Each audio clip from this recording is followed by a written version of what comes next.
Today's December 28th, 2025, and welcome to the 468th episode of the So Videogames podcast, also known as the Game of the Year Show. That's right, folks. It's that time. It's almost the end of 2025.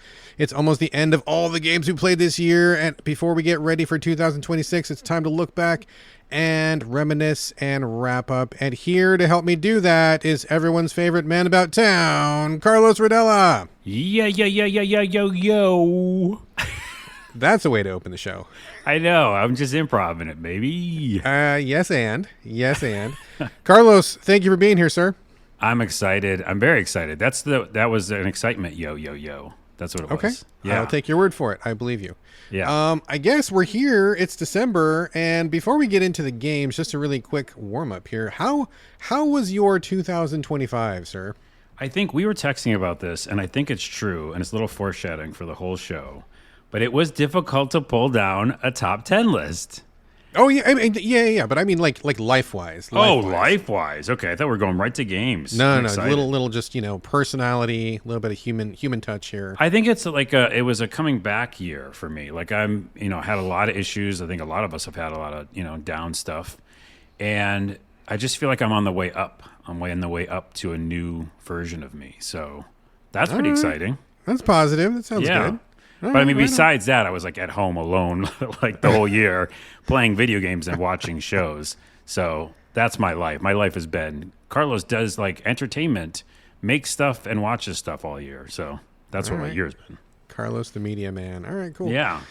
How about you? Back at you. Oh, dude, I gotta say, this was a bad year, bro. 2025 was rough. It was really stressful on like basically every front. I mean, me and the wife are still doing good, and she's my favorite person in the whole world, and I love her so much. And if it wasn't for her, I don't know how we would have got through this year. But like, man, it was just like work was crazy stressful, politics crazy stressful, all sorts of stuff going on outside of the home, crazy stressful, and just like I've had some bad years, bro. I've had some bad years, and I gotta say, this is probably one of the worst years I've ever had. It was, knock on wood, because it can always be worse. It can definitely be worse, but yeah. Shit, dude, this was a rough year, man. So I'm kind of like, I wish I could say I was looking forward to 2026, but I don't know. I feel like there's maybe roughness ahead still. I think there's some positive ahead. You know me, we're always like that. Like I'm thinking about the optimism, but I would say also 2020 and 2021 were really bad years. Yeah. In general for the world, as well as like just scared and not know what was going to happen. And I was also alone, but it was like there was smoke outside my window here in Washington, and there was COVID rampant, and it was just a different year. Like so that I can't say this year has been that like for me. It's more positive. Yeah. And also I've been creating a ton. And I tell you one thing, everybody listening to this, if you are having a hard time, this is like a true method that always works. Anxiety, other stuff, just depression. If you make something. Anything, not just for like other people, but just for yourself, it will pull you out. It will pull you out of that downward spiral. It's like guaranteed. That's good advice. Yeah, activating a different part of your brain. It does. That's what exactly it does. And it goes, the other stuff that I was worrying about and I was spiraling, I can't do that right now because I'm doing this. And this thing, especially because if it's a creative thing, I mean, you can watch shows and stuff like that. That's cool. But that lets your mind wander still. You're like doing two things at once. Yeah. But when you're creating something, you're like, this is something I want to put out. It really helped this year. All right. Good advice. I might take that to heart. I definitely want to have a good 26. And I think that with the help of you, sir, and all of the listeners and everybody out there who contributes to the show, before anything else, I do kind of want to take a quick sidestep away from the horror of 2025 and say that it wasn't all bad. See, there's lots of good stuff that did happen. Reconnected with a couple people that were really important to me that I haven't talked to for a long time. Mm-hmm. And on top of that, I feel like it was just like a really great year for like, not to be all cheesy, but like the community, people who listen to the show. I had a lot of great connections and talked to a lot of people who listen and kind of just talked about things. And, knowing that there's people out there who enjoy what you and I do here and just that people are kind of along for the ride with this podcast, I think is a pretty exciting thing and kind of gives me comfort on those cold nights, No, and I was going to mention that too. Like the Discord's been more alive and people have been talking back and forth. I met some people there as well. Yeah. So, very cool. Good. building a happy little community here. And also shout out to all the people that we're going to mention here, all the people who listen to the show, everybody who's tuning in today. Thank you very much for being here. And I guess let's wrap up 2025. Let's wrap it up strong. There's lots of good things to talk about. And I think, let's do our best to get our happy hats on and start 26 with a smile. And as part of this whole thing, I just want to mention that at the top of the show, yesterday I did a tier list of all the games I played. Because you and I have Every played. single game? Yeah, I think so. Mostly. Like, it was about like 60 or 70 games. Okay. I feel like I played maybe like 80 or 90, and like I didn't get all of them. But for the most part, the big ones. And I did that over on my Twitch that I'm relaunching. So Glitch to the Ground on Twitch and on YouTube. And so go look for that. We'll put a link later. But when I did that, I got my top 10 list. And then I also got a bunch of disappointments. and then I kind of realized a bunch of games I should be playing more. Like I didn't play it enough, you know? Yeah. So we'll mention all those on the show. And all this is available for people to come watch? Yeah, you can go check it out on my YouTube, Glitch to the Ground, or Twitch. And then, it'll be a companion piece to this huge, epic podcast. Well, okay. So that was an unexpected transition, but I think a good one. So thank you for Sorry. that. It was a natural, man. I think something deep within you kind of just like did this segue here. I was gonna say, like, how did we come up with our list, and you just answered it already. Oh, which is perfect. okay. So you made a tiered list of all the games you played and kind of like went over them, came up with your top 10. I did something similar. I didn't do it like in a video fashion, but as I mentioned before, I keep lists of every single game that I play throughout the year, just a written text list. And hats off to original co-host Corey Motley. He's the guy who kind of turned me on to that idea in the first place, so I really owe it to him.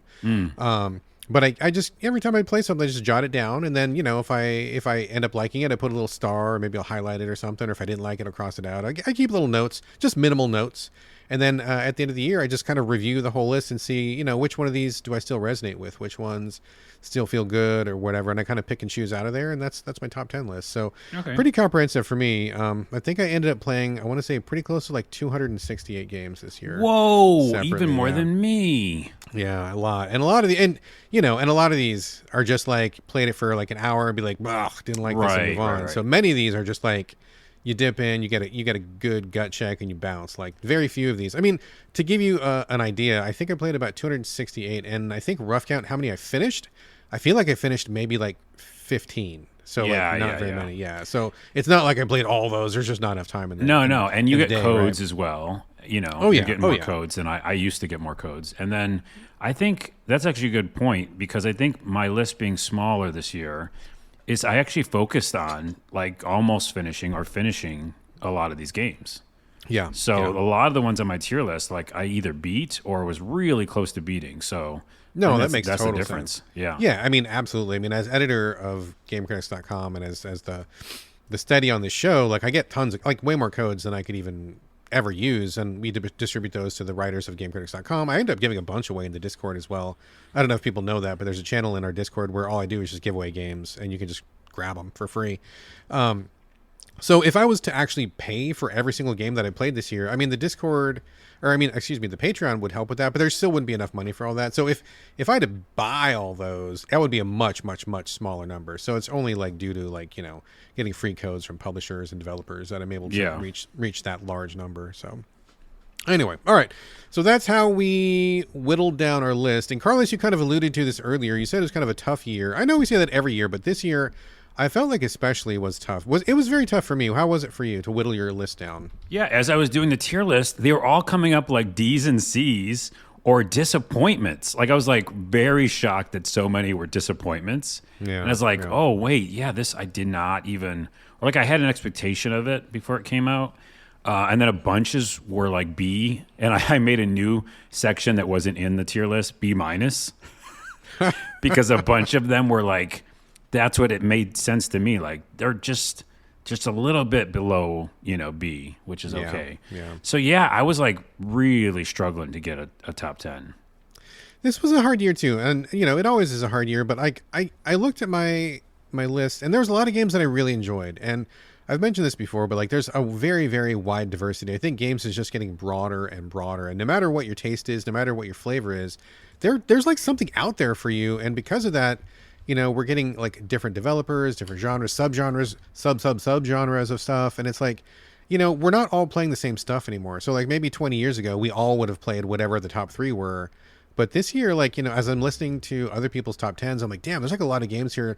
Not only have I not played, I haven't even heard of, and it's just getting wider and wider. So I think that was a real challenge as well. Not to mention that, I don't know about me, there just wasn't one that just took it for me. I think, not to get all gloomy for a moment here, but I got to say AI really took the shine out of a lot of games this year. There's still like a lot of talk about what's the proper use of AI. Is there a proper use of AI? How do we implement it? Do we use it? Do we disclose? A lot of stuff. I mean, we talked about AI a lot this year, you and me both. And I think that just really kind of like popped my bubble a couple times. Maybe this experience I liked, and then I found out there's AI controversy, and that really kind of soured it a little bit. Then some people came back, and like we're still kind of figuring it all out, right? And I think it's a big fucking mess, kind of. And I'm kind of looking forward to a time and a space when we have got AI in its proper place, and people are not being laid off and put out of a job, and we can use it in a positive sense, hopefully. So hopefully that day is coming soon. But that I will say to that point, me, we're going to like always I go do back know and you. forth. I have met you. Yeah, well, me on this topic. This is actually a positive take on it. I'm looking at my top 10/15, and none of them have AI controversy in them. So, wow. It's excellent. It's in this world. Like this year didn't have just that. I mean, I won't mention the games because that'll ruin it, but it's not all of them. But yeah, I don't know. I think in general, it was kind of a spread out year. I'm literally looking at my list, and it's like, a bunch of Bs, a bunch of really good maybe As. Yeah. And other years, I was like, no, these are the 3 amazing games I played this year, and I can't fully do that. Oh, yeah. Yeah. I gotta say, my top 3, man. Like, you could switch those up in any order, and I would still be pretty okay with that. I even like 5 minutes before recording, I was like, well, yeah, 3, 2, 1, 1, 2, 3, 1, 3, 2. Like it would have worked either way. Yeah, it doesn't fully matter. I mean, like, what the games are themselves, we're mentioning them. I think that's the prize, right? Exactly. All right. Well, I guess that's enough bullshit. We should probably start mentioning those games, as you just said. Let's do that. Get to it. Before we get to the top 10, our tiered top 10, our listed top 10, ranked top 10, we do have a couple of just like little side awards to get to, just little appetizers before the main meal. Let's see. First up was games we didn't get to or games we didn't play enough of. Yes. I have a couple. Carlos, you got a couple? I have like 5 or 6 that came from my tier list. Yeah. Hit them. Let's do it. So needed to play more. I had Fantasy Life I. Okay. Which I love that game, and it's like addictive. By the way, when we're doing this whole list, I think we should put this asterisk right now for you and I, Brad. Okay, what is it? Let's not go describe each game. No, I don't think we have. If you got something notable to say, go for it, but I don't think we have to. No. We'll just do like a sentence maybe here or there. Especially here. I mean, we'll get into more in the top 10. That's where it counts, but not here. Yeah, okay. Anyways, and then the Dying Light, the Beast.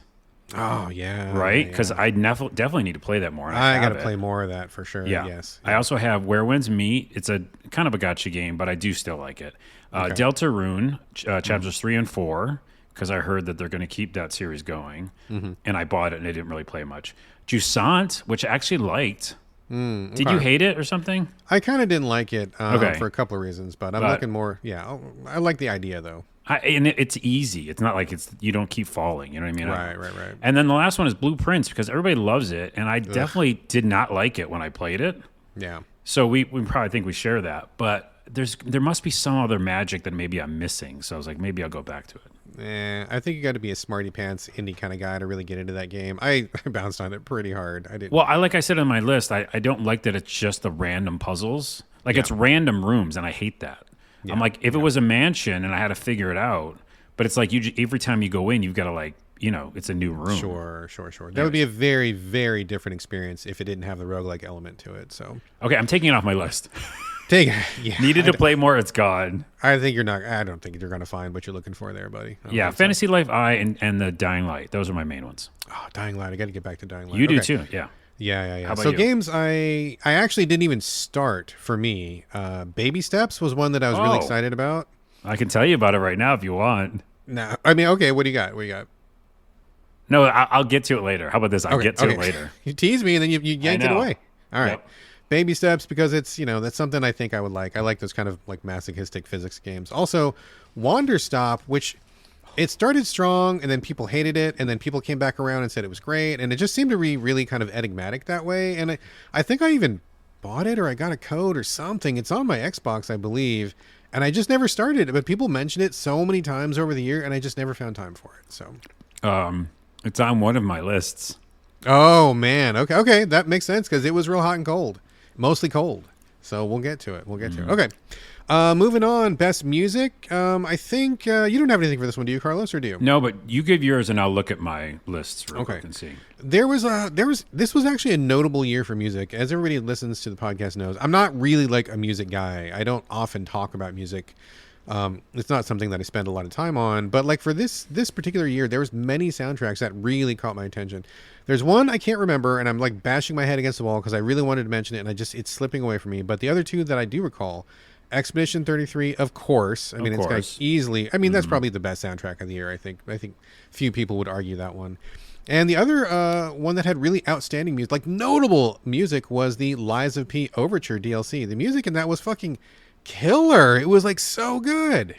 Yeah, I didn't play it, so but I take your word for it. Trust me, it was so good. And I can't remember the third one. Carlos, anything to chip in? Well, I will also say Death Stranding 2, right? Didn't have some like bangers in there. Right, it was okay. I can't think remember the first now. one was better for me, but okay. And then also I will definitely include this. Not necessarily the game, which we already talked about. Sure. I think we did, but Skate Story. Oh, that's true. You are correct. Skate Story soundtrack was a banger. Is amazing. Yeah, and it moved me as I was skating. So even though I don't know, I probably will go back and finish it. Maybe I'll put that on my needed to play more. It's got issues. But man, every time it does those little sections where you're skating and the music comes in, it's yummy. Yeah, you are correct. That and also, so that was good. Yeah. I'll just do with that. Skate Story, that was a pretty note. I think I even popped my head up and turned to my wife and go, "Hey, this music's pretty good." Yeah. My wife's like, "So what? What are you telling me for?" Yeah, Skate Story. Good call. Okay. Let's get a little salty here for a minute. This is going to be a mostly 99.9% positive show, but we do have 0.001 whatever. It's more than that. Yeah, there's maybe. A little more than that. Yeah. We'll see. Let's get to just the biggest disappointments. Let's get it knocked out right out the bat, and then after that, it's going to be all love fest from here on out. So, biggest disappointments. Carlos, you want to start? Yeah, I'm going to go in order. These are actually ordered. Okay. Because I went nuts with this list. So, Myth Force. Okay. It was remember, it should be up your alley too. It was like a 80s animation multiplayer game. Do you remember this game? I remember something about it, but multiplayer, and I'm out because I'm just not going to get anybody to play with it. I played it with my brother, and we were excited because it looked like He-Man, 80s animation. Yeah, I think I recall. It was very, very not fun. Okay. Lost Records. Oh yeah. Yeah, no. No, just backing away. Yeah, I couldn't get into the story. It's supposed to be like Life is Strange, and I couldn't vibe with it. Okay. Empyreal. Oh, Imperial. Okay, Yeah. Why can't I say that word? Jeez, what was wrong with that one? It looks so cool, and as an indie developer and a black hole, and you go inside, and it's like action RPG, but it just felt boring and repetitive, and and it had a hub world. No.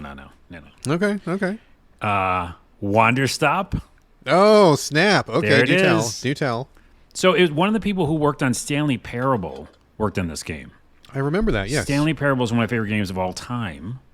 And this is not that. I just kept thinking it would be like Braid or some other game where there's a meta layer and there's something else going to happen, in the middle of the game, because you're basically making tea in a tea shop and planting things, and people come visit you, and it's laborious. That's a good word for it. It's very not fun to play. Anyways, long story short, nothing big happened. And I played it for a long time. I just kept thinking something funny or shocking would happen. Because Stanley Parable, you know what I mean? Yeah, right. It just feels like a cozy game that's maybe later down the road, 20, 30 hours in, it does something. Disappointed. Yeah, interesting. I heard some people talking about it, and they were I heard a lot of people say they really struggled to play it. Like laborious, I think, is a good word. I think I've heard that word a couple times, or just really tedious, or even painful. But I think somebody that ended up liking it said that was kind of part of the process, and you had to kind of get through that part to kind of see the ultimate vision. I don't know that I buy that. I don't know that that's really true. I think that sometimes you can suffer for a game, and I think that can be ultimately a net positive because they make you experience certain things. But it's got to be used judiciously. Like the entire experience can't be suffering. There's got to be some interesting parts to it. And Yeah. I don't know. I can't say I haven't played it yet, but I'm hearing what you're saying makes sense to me. Yeah, they could have like you can pop in things to give you like an idea what's going to happen. Anyways, Yeah. Blades of Fire. I know no one maybe cares, but it's an action RPG, a little Souls-like-y. I don't know. I was disappointed. Adam Fall, because Oh, yeah. it's a very good game. I just was expecting like a little bit like a Fallout type game. It's definitely a detective story. It's really more of a detective story. Really? Because it looks very much like a Fallout game. It's not at all. It's not at all. Oh, Like I okay. said on the list, it's basically just the detective series, and you're trying to get out of this area, and it's fun for that. Really quickly, Elden Ring Night Rain. I thought Oh, it God, might that have was a trash. chance. Yeah, That was trash. Ugh. Lost Soul Side, because it was an indie developer, really pushed by PlayStation a lot. I waited for it for a long time, and I just felt bored playing it. Okay. Mind's Eye, of course. Oh, I Come didn't on. even bother. Didn't even Yeah, I bother. know. You know me, I played it and beat it because I'm crazy. And then the last two big ones, these are the really big ones. Mafia: The Old Country, Too linear? 2 linear, thank you. Okay. They added an open world section later, by the way. Okay. And Outer Worlds 2. Outer Worlds 2. Sad Man. teardrop. Because what I talked about, I think, on the show, the defense is dumb, the armor's broken, and I cared that's about right. nobody in the game. That's a surprise because you were really a big fan of the first one. Yep, and I stand by that. This one is like, I don't care about anything that happened. And I didn't like the way that the armor and the combat was working. So I remember you mentioned that on the show. Like you said, you felt like it was really busted. So yeah, okay, that's my All right. that's my long list. that's a big list. That's a lot of disappointments for the I year. know. Jesus, you space those out. That's like one major disappointment every 2 months. That's what happened. All right, biggest disappointments for me. I got a couple here. I will say Monster Hunter Wilds, not necessarily the gameplay, but like the campaign. I know they really tried to make it easier for newcomers to come in, and I feel like it was just a fail. It was mega streamlined to the point of being pointless. They just rushed you forward. They didn't explain a lot of things. They tried to do the tutorials again, and they just can't get it right. And it was just a really shitty campaign. It wasn't until like 30 or 40 hours in that they finally opened it up, and you got some side quests and you got some freedom. It was just a really terrible campaign, even though I did enjoy the game, like in general. I did too, and I beat that one, but I did despise that little kid. Oh yeah, it I was like, I don't care about his story. I don't think anybody cared about that kid. It was just bad story. Also, very disappointed with Helldivers 2. I feel like that game is just super out of gas. They really wanted to do game as a service, and I don't think I think they would have been better served by doing just occasional updates here and there, not really to keep it a live service game.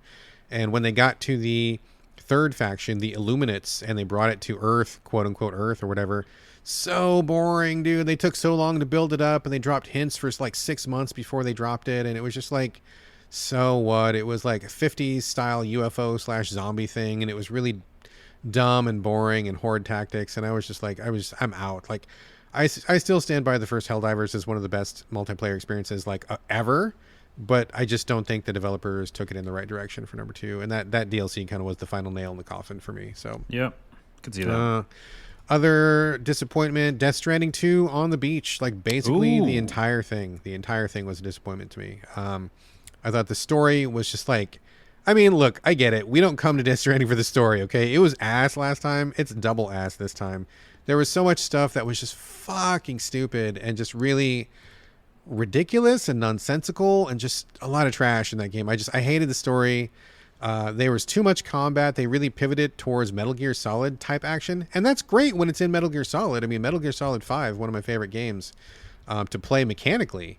But like that's just not what Death Stranding is about. Death Stranding should be about the traversal, the hiking, the climbing, having the geographic challenge, and they really stripped that out. I really felt like there was very little challenge at any point in getting anywhere in Death Stranding 2, and that's really, for me, the whole point of the game.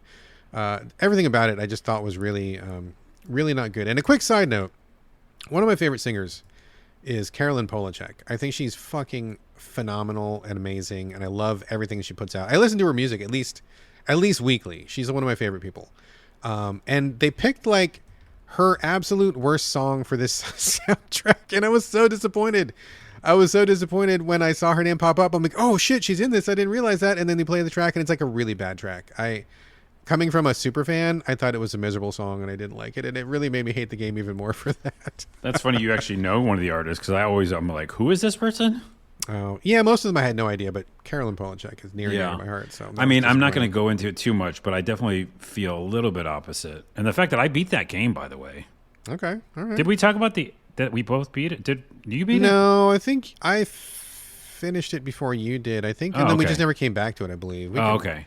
Yeah, but I did actually beat it, and I didn't beat the first one, so that's a little bit of alluding to ending so fucking stupid. Yeah. So fucking stupid. Okay, last disappointment: Hollow Knight Silk Song. Yeah, I can throw mine in there too.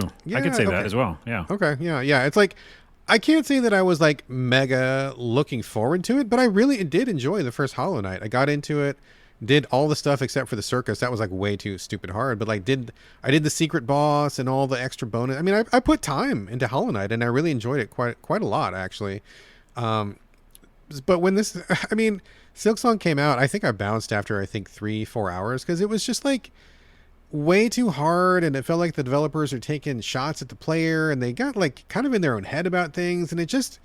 I don't know who they're making that game for, but I mean, I guess for themselves, I suppose. But I think that is not always the correct way to go. I really did not like it, and I feel like there's a lot of design choices that were poor, and it just overall, man, they just something bad happened on the way to market with that one, and I just don't think they recovered it. So I bounced, and I think that was. For a game that was so hyped, people looking forward to this game for like 6-7 years, it broke every digital storefront on the day that it dropped. PSN went down, Steam went down, everybody went down because so many people were buying it. And I think ultimately barely anybody finished that game, and I think not very many people liked it. I think only the hardcores really stuck with it. So I think it's on a lot of people's top 10 list though too. As well. I mean, that's bullshit though. I think it's bullshit. I think let's it is. It's not like it's no. I mean, that's a fact. I'm not disputing you. But I think that's a perfect example of critics who are scared to like be honest, right? Like I think there's a lot of people who are like, it's that big name game that people love, and I'm gonna like put it up there, and we were all waiting for it, and it's so finally. I mean, I read a lot of reviews who like slag it and then give it like a 9 or something. Yeah, and I think if people were being honest, you got to say you were disappointed, you didn't like it. But I think it's got too much cachet right now, and I think people are scared to not say that it's not as good as they thought it was going to be. So that's what I mean. Brad's saying it's objectively bad. It is objectively bad. It is. I just like. I mean, you've been in the review game for so long. You just see it time after time, trend after trend, where there's a game that in 6 months people are going to slag, but right now they're too scared to slag it. I know that thing. Yeah, you know the cycle. You know it. Yeah. Anyway, okay. All right. Salt aside, have we done with the salt? Salt is over, folks. It's all a love Okay. fest from here on out. Okay. Before we get to our actual top 10, let's do a couple shout outs to honorable mentions. Let me go first, Carlos. I've only got one. I know you've got a couple there. Yeah, because I have a million. Yeah, go ahead. The only honorable mention for me is Trailmakers Pioneers DLC. This is one where you are in an open world and you have this like really robust vehicle creation engine, and you can make all sorts of different vehicles. And so the Trailmakers was like an okay game, and the vehicle creation was there, but like I needed a campaign. I needed something to kind of give me goals to work towards and give me motivation to play. I don't just like being in a sandbox. That's not enough for me. And that's exactly what Pioneers was. It's like a total story, campaign, mission oriented. They had different challenges that you needed to make specific vehicles for. It was like exactly what I wanted from Trailmakers from the beginning. The developers heard that and like came to it, and they delivered. It was a really great experience. I didn't finish it. I didn't play enough. Maybe I should have mentioned this earlier, but I didn't finish it all the way. But I really, really liked it a lot, and I'm really glad that they did add the story campaign. And if they had released it when Trailmakers first dropped, I guaranteed would have finished it and played it back then. I kind of was chipping away at it between other games right now. But that's a really great experience. And if you want that kind of an open world, make your own vehicle, kind of like janky sort of fun, good times thing, like it's really fun. It's really fun. Trailmakers with the Pioneers DLC. I loved it. Check it out. Okay, now you got many also rans or honorable mentions, I should say. Let's keep it positive. So what was really good for you this year, Carlos, but didn't quite make the list? Yeah, this was on like the very, very end, like almost in to the top 10, because I really had a fun time and still am having a fun time with Skate. Because the developers who worked on those original games, skateboarding game, they made it open world, and there's a bunch of things I don't like, which is like the art, and they made it kind of like Fortnite, which is gross to me. And they did, monetization, which they had to because they made it free to play. But the game itself is fun as hell. Like they know skating, they know the way to do this and the physics and stuff, And I played with my friend, and again, you know me, I don't play multiplayer either. And I got to, hang out with him and like listen to music, and all the soundtrack was really good. So there's a lot of really positives about it. There's a lot of corny parts that I don't like, but at the end of the day, it's on my PlayStation still. Like, I'm not deleting it, So that says a lot. Is this the one that has like the super realistic controls, or is this one of the more arcadey ones? Yeah, realistic. They're the people who made Skate. So the Skate 1, 2, 3.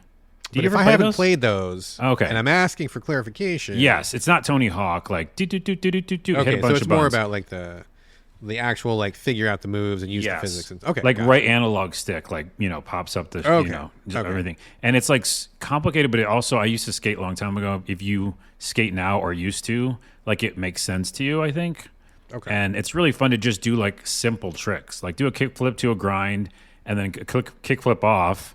You feel like accomplished. And in Tony Hawk, you're doing like 8 million 720s in the air. Yeah, it feels really gamified and stuff like that. Yeah. So to be able to do this, here's a perfect pitch for it. To do that, like simple, fun, like, grinding and flip tricks with your buddy, it's fun. Like, it's really fun. And then you can do some crazy moves too. So it's on the end there. And then also Despelote, because it is that really cool indie game where you play as a kid, first person, and you're just kind of walking around. It's hard to explain, but what they did and what they accomplished to give you this like sensation of being a little kid in Ecuador, like as the soccer team, football team is in the championship, and you're kind of like hearing the TV of playing the game, and the game's on, and you're just kind of like living life. It's like a life simulator thing. You just kind of like live life as a little kid. You played it, right? I covered it on the very last show, the show right before this one. And okay. Did not connect with me, but I did think it was, what you're saying is correct. I really did appreciate the approach to make you feel like a kid, like you're in a small person in a big world. Yeah. The way that they kind of immerse you in that world was really cool. I just didn't really care about the soccer or Ecuador or whatever. Yeah, so it wasn't my thing either. I like what they did. Yeah, it's very cool. Great approach. Two more real quick ones. Kavark. I mentioned this on the tier list again. I was so excited to go back and beat it now because I forgot. I don't know why I didn't finish it. But it's like first person mystery, kind of like Adamfall actually. But it's like old school graphics and first person, and you're in this bunker and something nuclear happened. It sounds like Adamfall. I won't say much about it. It's like a shooter as well. It's like a Doom kind of old school style game. Yeah. Kabark. And then lastly, The Precinct, because I love Fallen Tree games. You and I both didn't like resonate with us, I don't think, as much, right? You played it? The Precinct? No. What? It's the looks like top-down view GTA game. I don't think I played it. I don't think I played it this year. Oh, but you played American Fugitive, their first game, right? I did play like the demo of it. I never played the full version. I love the original American Fugitive, so I love these developers and I love the worlds they make. Just think top-down view GTA. Gotcha. But you play as a cop in the 80s. So there's a lot to like, but I did stop playing it. So that game has been pretty successful, though. I get PR for that, and they've put out at least a couple DLCs for it. It seems to be doing pretty good. well. Okay. Yeah. Maybe I'm going to throw it down to my need to play more because I think it is good what they did. All right. I could go on forever. That's enough.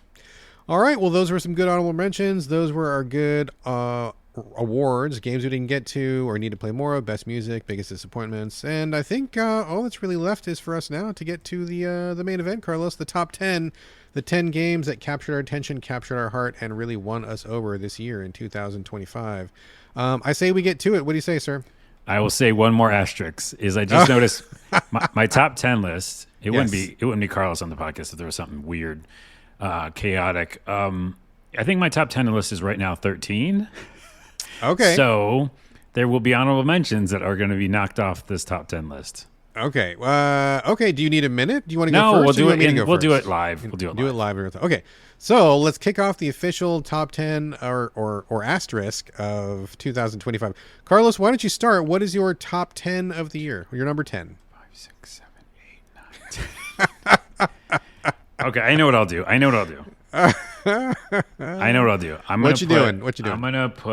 I'm going to say really quickly that Death Stranding 2 is an honorable mention. Okay. That's what I'm going to do. That's going to be helpful. Okay. Because I did actually enjoy my time with it. Okay. And I'm going to put 10 is Octopath Traveler 0. Okay, that's your official number 10? Yep, I'm throwing it in right now. All right, tell us a little bit about it. Why'd you like it, etc., etc.? So it's a mobile game that got transported over to a regular full price game, no monetization in it, and it used to be a mobile game. But then they added a bunch more elements to it. And if you played the Octopath games, you know what it is. Not to go too far into it, but it's a turn-based RPG with old school graphics and the 2.5D depth of field look. And it has this really cool break system, and the combat's really fun to play. It's like very addictive combat for turn-based game. And yeah, it's just it's an epic game that takes like 100 plus hours to beat. I'm like 40 hours in, and it's just really, really good at what it does. But I like what they basically took a mobile game, which is very open-ended. Like mobile games you come back to, you can play it for a little while and then come back to it. So it has that feel, which is like there's main quests, but you can do any of them in any order. And when you're done, you can just put it down for a while and come back. And then you don't get lost because you're kind of doing chapters at a time. So it's like this is a really cool asterisk. More mobile games could be transported over to, I think, consoles and PC without the monetization, because some of that is really fun to just have this open-ended playground, really. To be like, I'm going to play an action or a turn-based RPG at my leisure. You know what I mean? Right. That's why I like this, and that's why it's on my list, because it's like I can just go do stuff in it and then leave for a while. Does that make sense?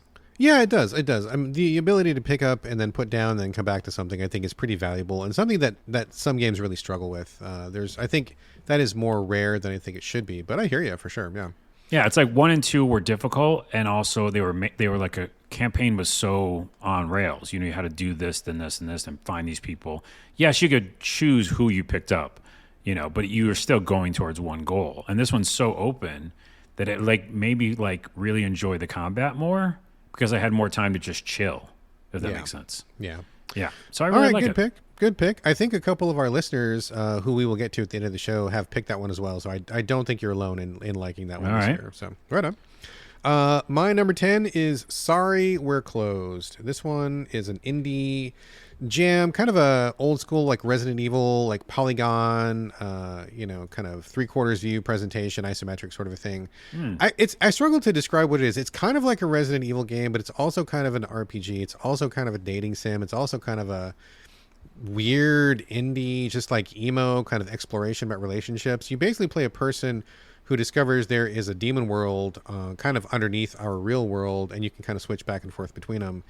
And it's just it's about like, what is a good relationship? What does that mean? How do you grow yourself as a person? But also there was like killing, and there was like action, and there's like demons and stuff, and then all sorts of like weird stuff. Everybody in the game was like this really oddly grotesque yet super sexualized androgynous person. Everybody in the game looked like they really wanted to fuck. Like it was just like over the top crazy. And I was honestly a little surprised that it came to consoles. It felt to me, even though there's no super explicit content here, it did have that feeling of like, shouldn't this be on PC? I don't think this thing belongs on consoles. It's kind of weird that it's here. But I'm glad that it came. I really enjoyed it a lot. I thought it was a great experience, great mashup of like many different elements that I think just like random stuff thrown into a blender, and it all just came out really delicious at the end. I really had a great time with it. Very, very strange, very unusual, very sexual, but I really liked it a lot. So Sorry We're Closed. Played that one on PlayStation, I'm pretty sure. That is my number 10. And of course, our lists are going to be, I think, totally different because I've never heard of that game. I'm looking at our list, and I'm not even... We've got maybe one game in common. I don't know what your list is. You don't know what my list is. This is this is a surprise for both of us in real time. But I'm betting we've only got one game in common, the entire thing. We'll see. I think we do too, yeah. Okay, just one. All right, Carlos, number 9. Number 9 for Carlos. What you got? Geez, I'm doing some stuff in real time over here. Calculations. I can hear the calculations happening. I realized that one of the games that was on my tier list is a different game, so I actually made a mistake. Okay. I was looking for a game that I played, and I think I played it in 2024. So I'm taking that off the list. Okay. Okay. I'm going to put Assassin's Creed Shadows, and that might be a controversial. God, did that come out this year?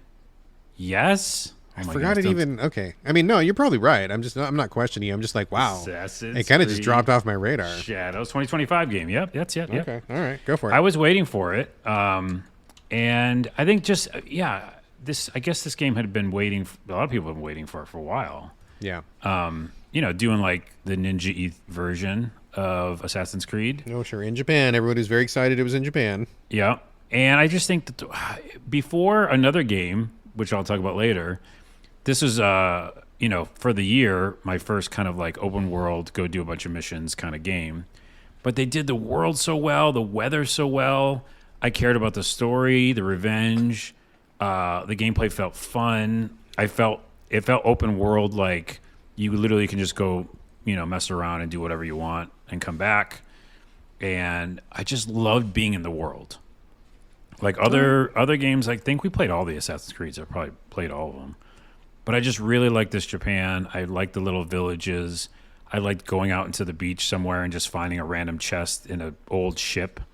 Like I liked the story, and it didn't feel too difficult. And I was like, okay, it's a good level of difficulty. And it's one I'm going to throw actually on the need to go back to play list, because I played maybe 50 hours or something of it. Wow. Like and didn't finish it? Lot. No, I didn't.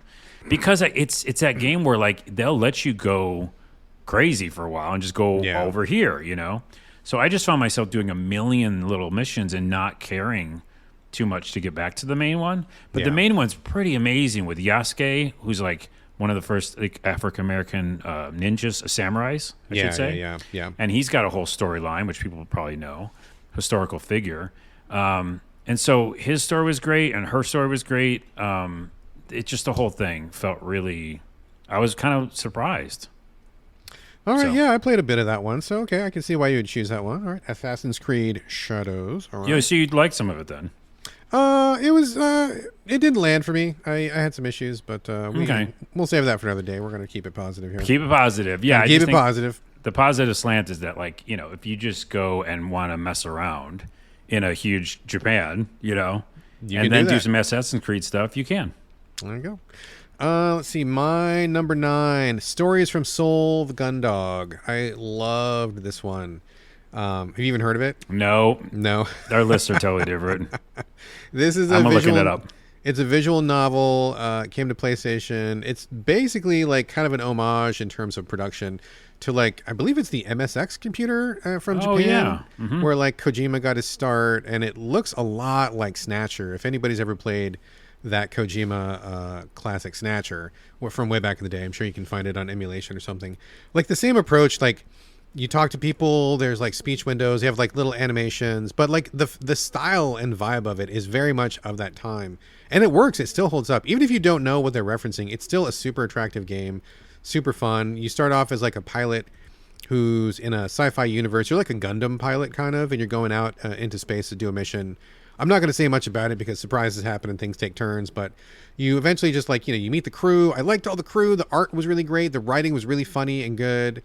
Lots of sharp lines. You do a little very, very light point and click type stuff, but it was all pretty well done. Like it's not enough like a regular point and click at all. Like it's very just a couple items here, a couple options there. Like it just keeps things moving along. Cool surprises, cool story. Everything about it I thought was just really, really on point. Music was great. Everything just like was lovely. Just very, very well done. I had a great time with it. Just the best time. So if you want a cool visual novel with a sci-fi slant that you haven't heard of, Stories from Seoul, the Gundog is, I think, one that a lot of people slept on this year. Nice. Yeah, it seems cozy. And a little asterisk again, Snatcher, I remember very well because I had a TurboGrafx CD ROM. Oh, okay. And it came out for that. Snatcher did, as well as the Sega Saturn. Sega CD. I had it on Sega CD. I had TurboGrafx CD, which was better. I think yours was better. I think it was better, actually. Thanks. It was. All right. So there we go. Let's go on to number 8. Carlos, number 8. This is controversial, but it's on my list. So how about that? Okay. All right. That's Expedition 33. Number 8? Yep. Wow, that is surprising to me that it's so low. So is that the one that's the same? That is, I think, the only one we have in common. Okay. Mine is higher. I think the only reason it's not higher, I mean, yeah, everybody loves it. It's great. It's very good. Originally started playing it and stopped playing it because it's very depressing. Yeah. And I was not in a good place for that. I remember you said it was not the right moment for you when you played it. Right. When I came back, which I talked about this on your Discord, on So Videogames Discord a little, I came back in a different mindset, and it's kind of really cool that I was like, oh, this doesn't bother me anymore. Like my internal self kind of figured parts of itself out. So it was like, okay, we can handle this. But then on top of that, I just really, I don't want to say bored, which sounds harsh. You can say whatever you want. You can say bored if you want. That's fine. We're a safe place here. It's got the overworld, which I don't like. The overworld, like it feels like a Zelda overworld, but I don't know why it's there. The combat I feel okay with, but I don't feel like Octopath Traveler 0, which by the way is lower on this list. I kind of like the combat better. It's just got great music. It's got great art. It's an indie team. There's a lot to like about it, but I wasn't hooked. Okay. Like there's something there that's not getting and resonating with me, and the way that the menus feel clunky. I'm sorry, but they just that's don't feel. true. That's a true fact. Yeah. Yeah, it's like, oh, I go over there, and then why is that lighting up? It's not. I gotta like move over. Is that the menu? Am I picking the menu? And those are small things, but yeah, the main thing is it didn't resonate enough, but I recognize that it's like awesome. Does that make sense? That's a good. Yeah, it makes sense. I mean, it's still in your top 10, so I mean, that says a lot, right? I really enjoy it. I'm still playing it. Like it's one of those like back burner games right now. I really like a lot of it. I do. I have problems with some of it. So I mean, that's fair. That's fair. I liked it a lot too. I also have problems with it, but we'll talk more about that when we get there. Yeah. Because mine's a little bit higher up than yours. So. It's on the list, though. But it's on the list. It's on the list. That right there is respect. So okay. I'm sorry. Cool. I threw salt in my positive. No, it's fine. We got to talk about these. We got to say why it was 8. You got to say why it was 8. Okay. Exactly. What's your 8?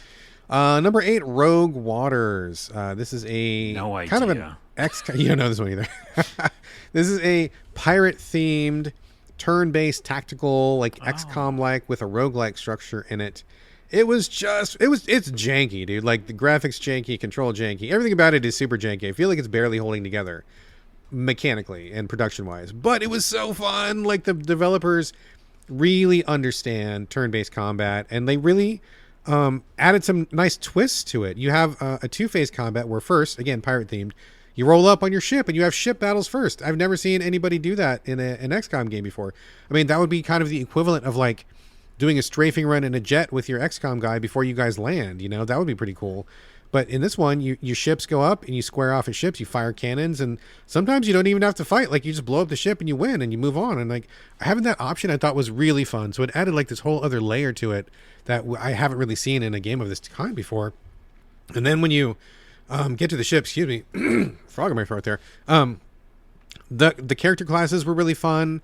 The powers were really fun. You got to swing on ropes like in old-timey pirate movies. You had swords and cutlasses, and it was just a really, really well put together game. I mean, everything about it, despite it being so janky and kind of low production, everything about the decisions was correct. Like the design was correct, the thinking was correct.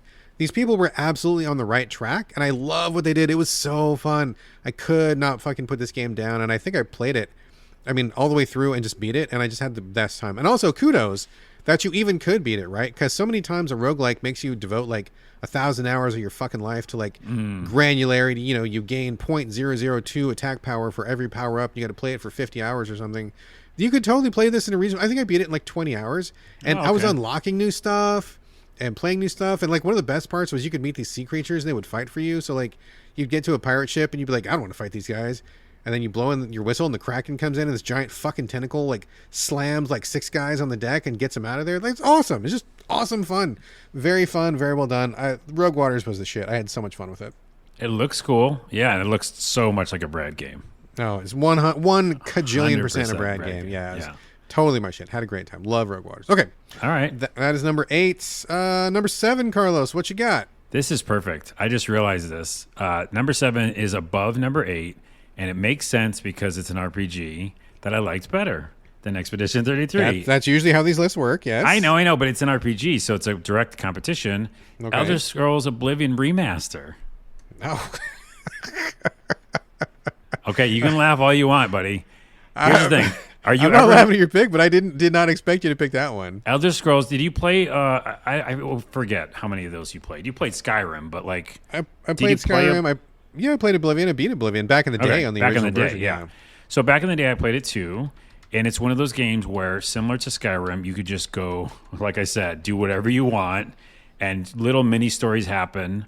And there's like, emergent gameplay. It was one of the first games that did that, really. Like a first-person RPG that did it. And I just endlessly had fun with it back in the day. This remaster did everything right. Like all the quality of life stuff you would expect. You know how they always say, like, we were playing the version you think you were playing back then? The version we remember. Yeah. That's what this is. Like, the graphics are crisp. I could not stop playing it, dude. Like, it was perfect. They did everything right. And if they did that with New Vegas, oh my goodness. If they did that with another, game that we remember, I think they're doing it with Fallout 3 soon. But yeah, it's just really good. And I got further because I never beat it originally. Oh, you never finished it? No, I got really far. I remember a long time ago, and 360. And so, like, I got farther, basically, in the remaster because it was just so fun to play. Yeah, I think if you're, like, looking to go back to those games, they just did it right. And endlessly have more fun with that. Like, I could boot that up right now, and I would, like, think about booting up Expedition 33. Isn't that weird? Hey, man, whatever clicks, dude. Whatever clicks. I mean, I'm just saying. No, it's not weird. It's not weird. All right, so there it is. Surprise for you. That was a big surprise for me, yes. I'm surprised by that one. You're going to get surprised again. I'm sure I will be very surprised. I'm looking forward to it. My number 7, Promise Mascot Agency. Did you try that one this year? Oh, I do like that game. That could have been an honorable mention for me. Tell me why it's your number 7. I liked it because, so number 1, I think the writing was really funny. I laughed a lot during this game. Your main protagonist and also his sidekick Pinky, who is like the living severed finger, like endlessly entertaining. And all the side characters, I mean, almost all the side characters were worth a laugh or two. There was like oh my God, there was like an S&M sex dungeon in there that there was like a cat who was like a porno cat was down in there. And there was really? I need to play that game more. Yeah, there was that part. And there was like a drag queen who was like trying to boost your self-confidence. And there was like, I mean, everybody had like this story. There was like a streamer who was out on the farm, streaming from the farm. And like, everything was just like really wacky and crazy. But so that part was really good. I thought the story was fun. Characters super fun. I was really engaged on the story and character level, having a great time. But beyond that, I just liked their approach to this small-sized open world where, yeah, it was open world, but it wasn't like a cajillion virtual acres. I mean, you could get from one end to the other in like 5 minutes or something. So like there was a lot to do and a lot to see and a lot to explore, but it didn't feel overwhelming. It felt very respectful of my time. And I really liked that when you're in the open world, you're in a vehicle, you're in this truck, this little like Mitsubishi type truck, and you can drive. But also, if you went in the water, it became like a boat. And if you jumped off a ramp, it became a plane. And I'm like, this is fucking awesome. The plane physics were like some of my favorite, like ever. It was just so fun to fly around. And I just appreciated they just let you do that, like they're just like, fuck it. It's a video game. Who cares? Your truck flies. Yeah. Okay, cool. We're doing that. And like, I just really liked this kind of just like, just have fun and just do this thing. They put all the map markers on the map. And so you could find stuff really easily. They didn't make you track stuff down and waste a lot of time blindly searching. And you just knew what you were doing the whole time. It was very polished, well put together. Great adventure. And again, another reasonable amount of time to finish. I think 20, 30 hours to finish it, something like that. And you just got in, you got out, you had a great experience. And it was like open world, but it didn't have all of the tropes and all of the baggage and all of the usual cliches of open world design. They kind of looked at all that. They're like, okay, we're going to do that, but we're going to do it slightly differently. And I really liked what they did with it. So worked for me. I immediately tried to go in the water because I was like, open world, let's get out of the map. And it was like, now you're a boat. And I was like, really? Yeah. Oh, okay. I wasn't expecting that, but no, it is a fun little world, and I think it's pretty cool, and it was funny. I will say also, shout out to the end. I'm not going to spoil anything, but you got to the end of Promise Mascot Agency, and they gave you some choices. And one of the choices, I'm like, there's no way they're going to let you choose that. There's no way. And I did choose it, and they did let you do it. And I'm like, oh, that makes me want to finish it. Stars. They let me do the ending I wanted, and it all wrapped up exactly what I thought was supposed to happen. Fucking amazing. So kudos to them for having the balls to do that. I appreciated it. I'm throwing that back into my needed to play more section. You got to finish that one, dude. I bet you dude. Okay, it's in there. All right, so that was number 7. Heading to number 6. Carlos, what do you got for number 6? We got a weird moment here, people. Brad's going to pick my number 6. Whoa, okay. I'm going to pick your number 6? Tell me. Well, I have 2 choices, and I can't do it. I can't do it. Okay, I'll choose it for you. I don't care. Fuck it, I'll do it. Okay, and I know which one you're going to pick probably. But okay. So Trails in the Sky first chapter, Okay. And I'll say why I like it. It's the old school Trails in the Sky game done in third person. So third person perspective, done everything right, quality of life, really fun. I played more of it than I played in the original, and I really like it. Done well. Okay. Okay. Mm-hmm. Diablo 4 Season 11. Oh boy. Okay. It's not going to be that one, but so they introduced the Paladin, and the Paladin wasn't, it hasn't come out yet, and it was in 3, I think. And it's so fun to play the Paladin. Like, I'm having the most fun ever playing Diablo 4 now after I already played like 400 hours of that game. I looked at my list, and it's 400 hours I played of that game. What do you like about the Paladin? What makes him stand out? Because his powers, the holy like angel powers, you can throw like a hammer or a shield and it ricochets and spins around and hits everybody. And then it just feels amazing. And you can fly up in the air with like angel wings and land on the ground. And then on top of that, they just did things like the season better, and it feels like everything they just did better. Like they just learned all their lessons, and it's fun as crap to play Diablo 4 now. So both of those. That is your choice. Diablo is your choice, and the only reason I'm choosing that is because you sounded way more enthusiastic about Diablo than you did about Trails in the Sky. I did. You're right. See, right, you know. That is your choice. Diablo 4 Season 11 on no one's list. All right. Okay. That whatever works, man. Whatever works. That's let me add the last asterisk. Okay. Which is a lie. Like we say every year, it's the games we played, right? Yes. And I played a ton of this year, in lieu of a bunch, like a whole top 10 list that you and I both like are like, these are our games. We don't have that. Okay. So in this world that we're living in, without this solid top 10, that's what happens. What are you playing this year? Yeah. Well, I'm playing a frickin' ton of Diablo. I mean, it counts. It counts. We're not going to be sticklers about, I don't like to be so up my own ass about disqualifying things and being particular about these details and nuance and stuff like that. We can just whatever works. No technicalities here. If that counts for you, that counts for you. It counts. Also, Season 11 did come out this year. That's what it is this year. Fair enough. So. Done. Sold. Okay, that's mine. Right. Moving on. My number 6 is This County. We talked about this before. Right. You didn't give us a shot, did you? I think I did. I think on your recommendation. Let me look it up.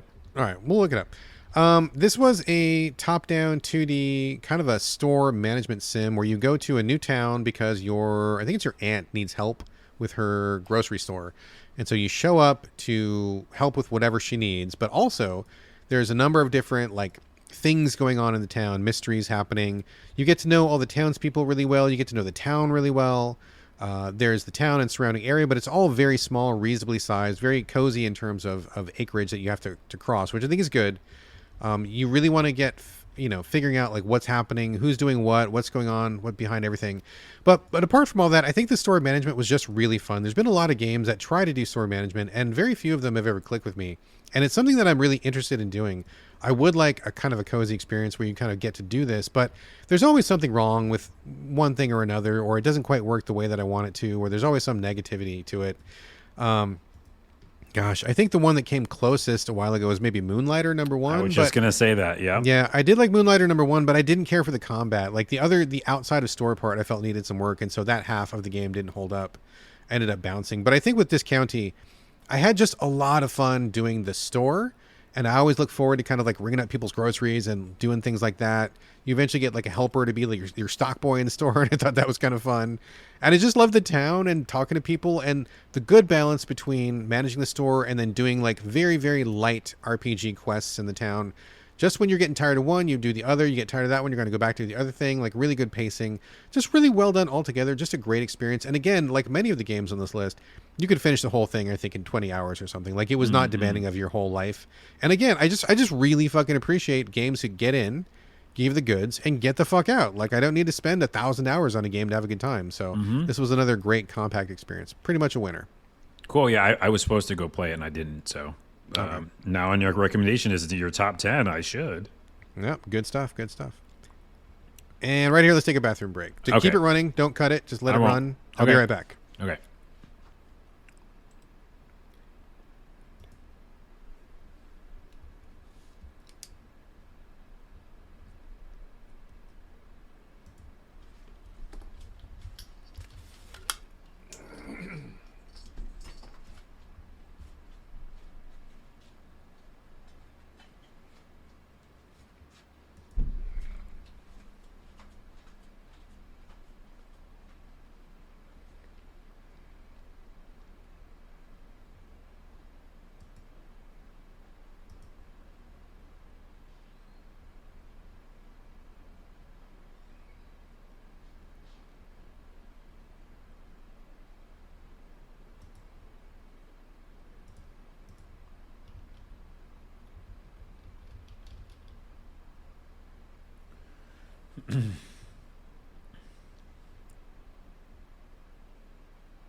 One second, I'll move right back.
Okay, you there?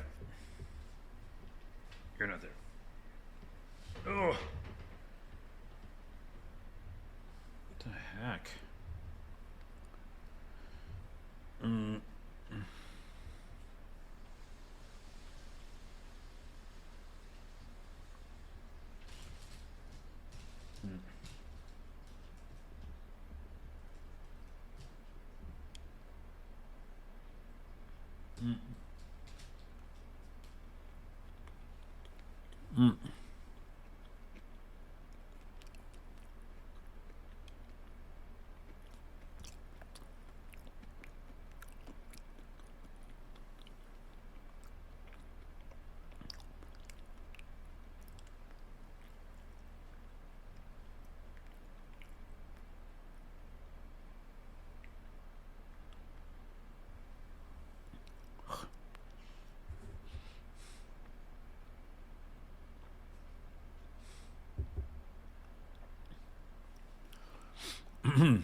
All right, back. You back? Yep.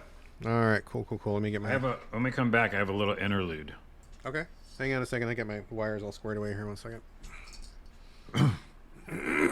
Oh, this is just for you, but Cuisinier?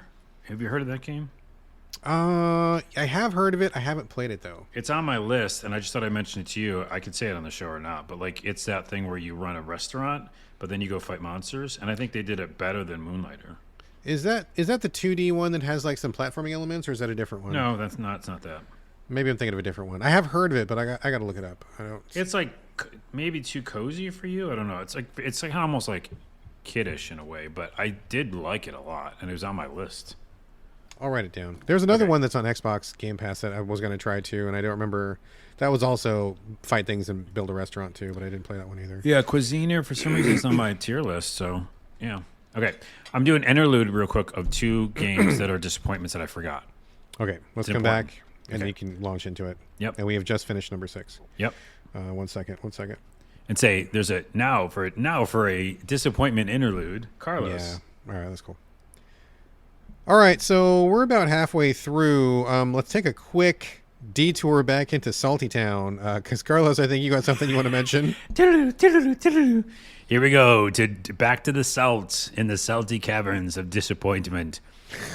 That I just forgot. can't stay away. We just can't stay away. I just thought I'd mention these real quick without trying to go too long on a tangent. But Arc Raiders, Oh yeah, Arc Raiders. both Yeah. of us in the same camp. We both of us were very lucky, I think, to play Scavengers, one of the best games of all time that never got released. Very true. We're said only this- like one of like what 30 people that might have played it. Yeah. Well, no. Yeah. We did server slams. We did like Oh, did playtesting. you? Oh, I didn't know. Yeah. that. So we Oh, had okay. probably like, I think up to 20,000 people maybe at some point played it. I didn't realize you guys had done that. Okay. Yeah, and it was like on console even. I think I even had on a console for a minute, like a build. Anyways, it just there's a lot to like. I also put it in my list to go back and try it some again. But I was expecting Scavengers, but the PvPVE, it's like the E part of that game is like these unbeatable robots. And so it doesn't make the emergent gameplay happen as much for me because it's just like you take out a little robot here and there and then you're like running and then there's this big robot you can't even mess with unless you team up with somebody.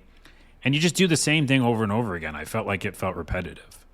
And I wanted to love it. So that was a disappointment for me. Yeah, I didn't get into that one either. I honestly, I'm a little bit surprised at how many people really liked it. I guess I'm just not sure what the secret sauce was for them. But for me, I kind of like you said, like I just felt repetitive. Go up and get some gear, come back, and like I wasn't really compelled by the world. Wasn't really compelled by the character design or the monster design. I was just kinda like like whatever, it's okay. I mean, something. I mean, obviously we're on the fringe with that one because it's been a big hit this year, one of the biggest hits I would say, which really surprised me honestly. But I don't know, horses for courses, I guess. Well, horses is because it's like they're still tapping into the thing that Scavengers did, which is people working together. And I think that is an interesting positive twist, People are liking working together. Maybe just the teamwork aspect. Yeah, I think so. Anyways, the other thing is, in this, I had to mention it because, you were talking about it, but baby steps. Oh yeah, is this another? Are we still in the salty interlude here? We're in a salty interlude. Okay, so tell me about baby steps. Then. The short version is it's funny. It's improv comedy. So and I think all the cutscenes are improv. Mm-hmm. And it's like weird. And you're like a weird, guy who's in his basement and just watching Netflix. And then he's transported to a mountain. He's got to climb up it with his legs, like an Octodad kind of game. Yeah. And I remember playing the demo and loving it because I understood how to do it. Like I never understood Octodad, and a lot of those I just failed at. You've been very good at a lot of them, but like I got baby steps. I knew how to walk, and I was like, oh, I might be able to actually beat this game. I played it just recently. I bought it, played it, got very far, and I even did I went the hard way. I was like, no, I got this now. I fell like once. They brought me way back down. I was like, okay, fine. Did it again. It brought me all the way back down. And then I did it again, and I went back. It kept dropping me so far back down that it was bullshit. That it's like, oh, cool, uninstall. I did not hear about that. I mean, I'm expecting a really difficult physics kind of thing, which I'm up for sometimes. I didn't hear. I mean, that aspect might turn me off, though. I don't mind trying something really difficult, but I don't want to do like a big run up back to the place where I fell down or whatever. I want to just try that part again and again. And it's not a run up. Oh, interesting. So interesting. I would say there's this one part where there's a river and I just slipped because it's a fucking river. Sure. And if you get over that river, I had done so well. I was probably at the next save point, but because I missed that, they made an alternate route. So there's these alternate routes up the mountain. Mm-hmm. So now that I'm on the alternate route, I fell down that one. And so now I'm not even close. I'm at the beginning again. So it's like, oh, wow. Oh, just because I missed one river, you're going to make me go all the way down this other way. Because I couldn't even get back to where I was. That sounds extremely harsh. It's really stupid, dude, because I'm very good at that game. Like, I was beating the challenge things at the beginning. Like, I was beating challenges. Anyways, I'm mad at it. I'm really mad at it because it's funny and weird. That makes sense. The only reason those games are beatable to me is because almost all of them start you off exactly at the part where you died. Like, you don't have to do 10 minutes of gameplay to get back to the part where you died. That's something that's a pretty big turnoff. I'm surprised to hear that. And I'm actually surprised no one's mentioned that to me yet. So it might be user error, so let's put that with a grain of salt. But okay. Man, well, I still own it. I might reinstall someday. But you play it, by the way. Go ahead and tell me. Yeah, it's still on my list to check out. So we'll get to it. Back to the list. So back to the list. We're getting back to, excuse me, number 5. Carlos, what is your official number 5 of 2025? 1, 2, 3, 4, 5. Okay, this works. We got it. Okay. This is the real list. Okay, everybody listening? What was the list before? Was it a fake list? All that was just okay. You know what I mean? These are all the other games are okay. I'm All right, saying so that personally. stuff was trash. We don't care about that stuff. This is the No, good stuff now. Diablo Expedition. You put it on the trash list. You did. You put it in the trash list. You just did it. You said it was trash. I said they were okay. This is my top 5. Here we go. Okay. Donkey Kong Bonanza. Really? Oh my goodness, so fun. Yeah, I can get you in here. You remember Red Faction Gorilla? Oh, sure. Yeah. How do you say that, by the way? Gorilla. Okay. Like Unless Donkey you're from, Kong. like, I guess, a Spanish-speaking country, then it's probably Gorilla, yeah. Yeah. It's like Donkey Kong. Funny little connection. You can smash anything in that world, okay? Any stage can be leveled almost, and it doesn't break the game. All right, cool. That's the first thing, right? Like, it's so fun to smash things. And then things, when you're smashing into the ground, it's not just empty ground. There's stuff inside, like either gold or things you need, or like a chest or a room. So, like, everything just feels fun as hell to just be smashing. Secondly, the music's cool. The story, it's a little kiddie. It's Nintendo. But, like, I was still more invested. A lot of, like, upgradable stuff that made you actually, your moveset change. So think about Super Mario Galaxy. Or, what's the one? Oh, my goodness. It's Galaxy? Not Galaxy. No. Come on. What's the one for Switch? I don't know.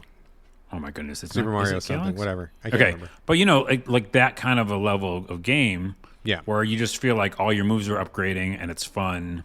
That's it. That's all I have to say. It's just fun as hell. Okay. It's not even works. near your radar, I'm guessing. No, well, I mean, number one, I don't have a Switch 2 yet, so that's something. Right.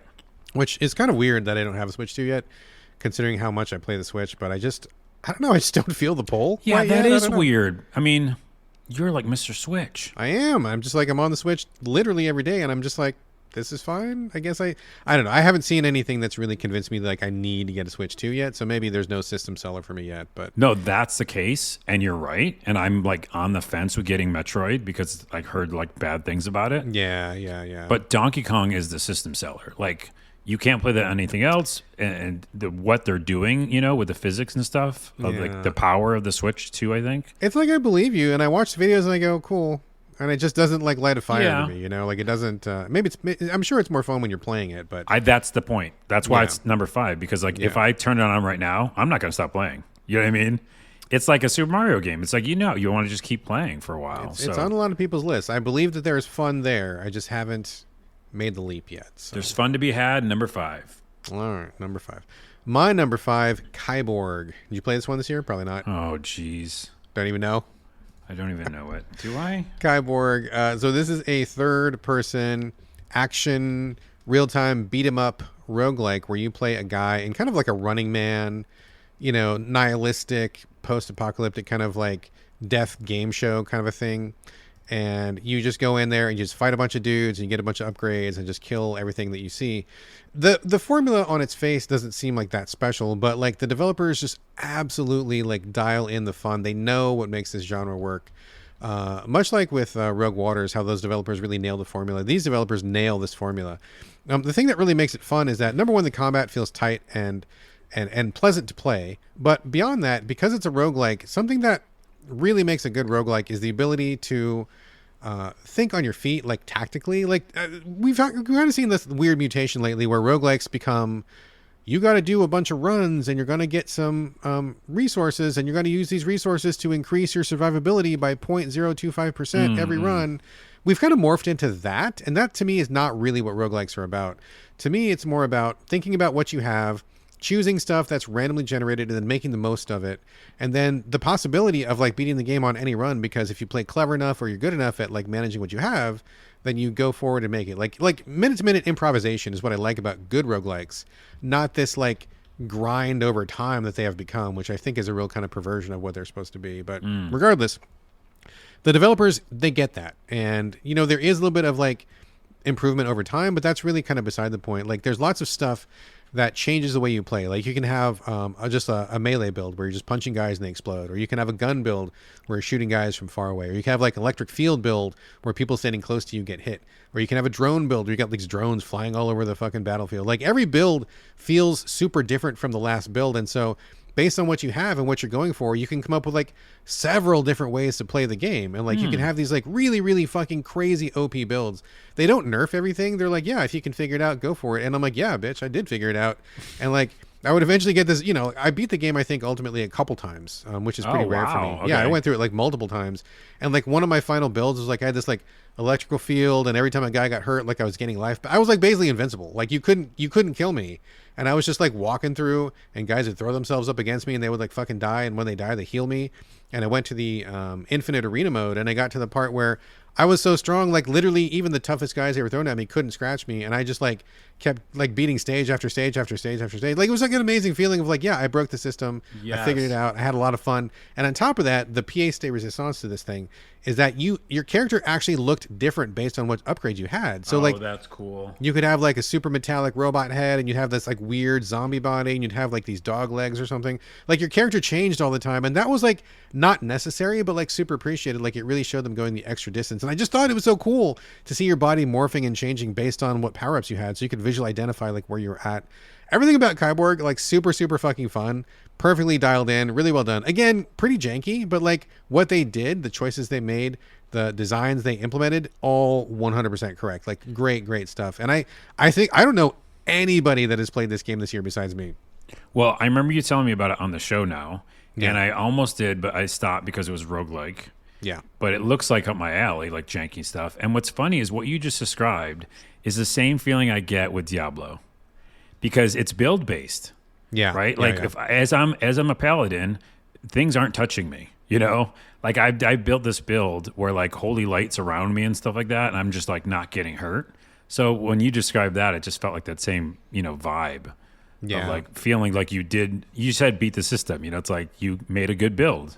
Oh, totally. Yeah, I mean, that was what was so fun about it. Like every run felt different from every other run. It wasn't just like I was doing the same thing 1,000 times and getting incrementally better. Like each run was wildly different. You'd have a sniper build one run, the next run you'd have like a punching build, and then you'd have like like just like a poison build or something, or a zombie build. I mean, like that was like really what I love most about roguelikes, and they really dialed in on it and doubled down on it. And that to me was like super rewarding to play. That's like probably my favorite roguelike of the whole year, and I play all of them. So this was like the best one, I think.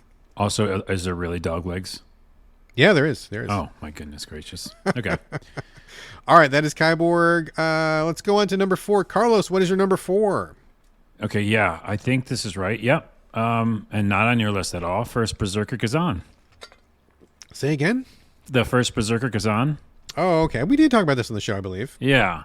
I mean, it's a Souls-like game, but based on this monster, what is it? Monster Dungeon Fighter? This is based on like a Korean MMO or something, right? Like originally? Something like that? No. It's like, well, not MMO, I don't think. It was Dungeon Fighter, I believe it was called. Is that right? That sounds familiar. Yeah. But it's like it's based off, it's a spin-off of some other larger IP. Yeah. And it was like making an action RPG with Souls-like elements. Yes. But everything about it plays so fun. This is one of those games where I almost beat it. I mean, I was so proud that I beat some of these bosses. I feel like, it felt like Elden Ring to me. I was like, holy crap, I actually beat this boss. I did the thing where, it's an action RPG, Souls-like.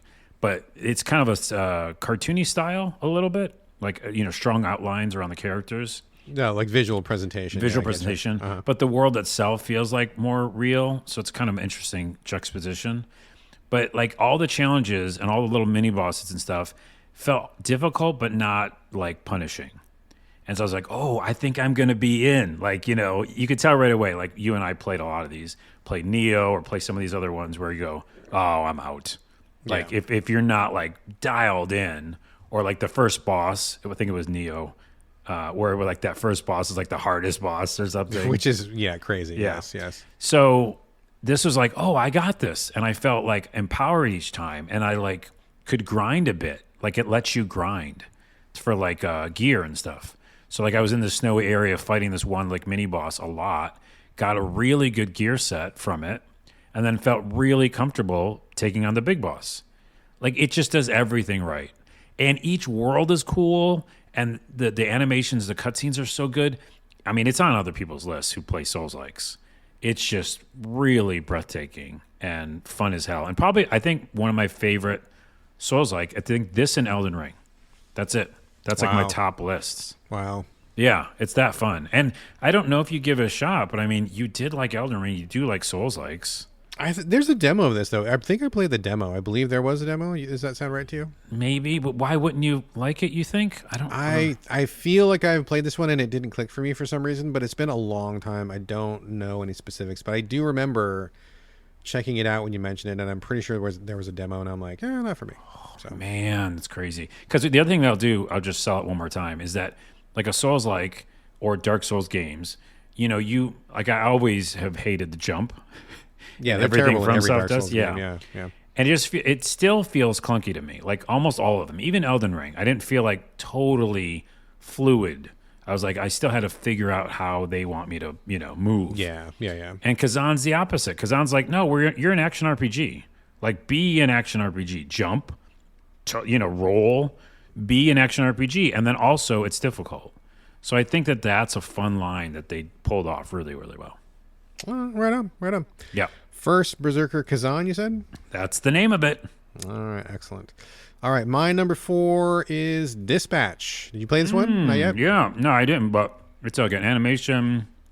Yeah, basically it's a TV show where you play a little bit of game, and that's totally Yeah. fine. Video games can be anything. I am certainly not bringing up this is not a game argument. This qualifies as a game fully to me. You play a guy who used to have superpowers. Stuff happens. He has no powers anymore, and so he's got to get a job.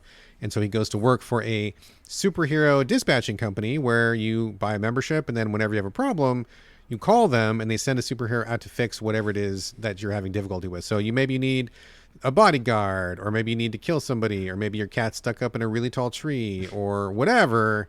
Anything like that, you just call them and they dispatch like the correct superhero. So most of it is just watching, like, but it's such a good show. Like if this was a TV show, I would watch it. Like, and I think it's a great show.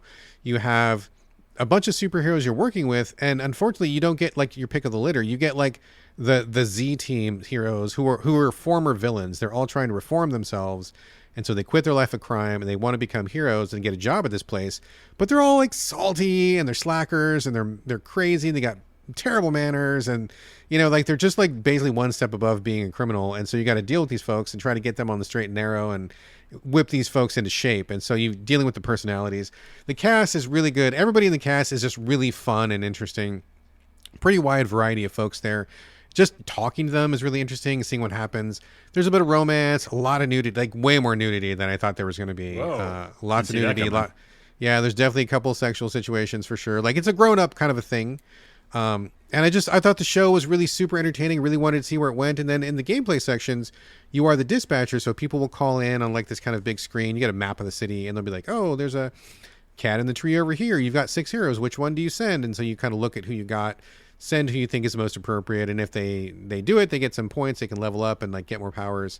Some heroes work better with others. Some don't like to be with other people. They got various things. Some fly, some don't. So you got a lot of factors to consider. So I think the gameplay is just pretty standard, kind of like 911 dispatch kind of gameplay. We've seen that in a few other titles, but that was fine. I liked it just okay. And I think that the TV section and the writing and the voice acting was all like top tier, like Hollywood production level, really, really quality stuff. I could not stop playing this. Every time I finished a chapter, I'm like, oh, got to see the next one. What's going on? I got to like, just how I wait till every episode of a show is out before I watch a show, because I want to go through them quickly. Same thing here. I bombed through this game and had a great time. Really, really great time. It's just great. I really hope they do a sequel to this, because I would watch like a full other season of this, no problem. I'm down for sure.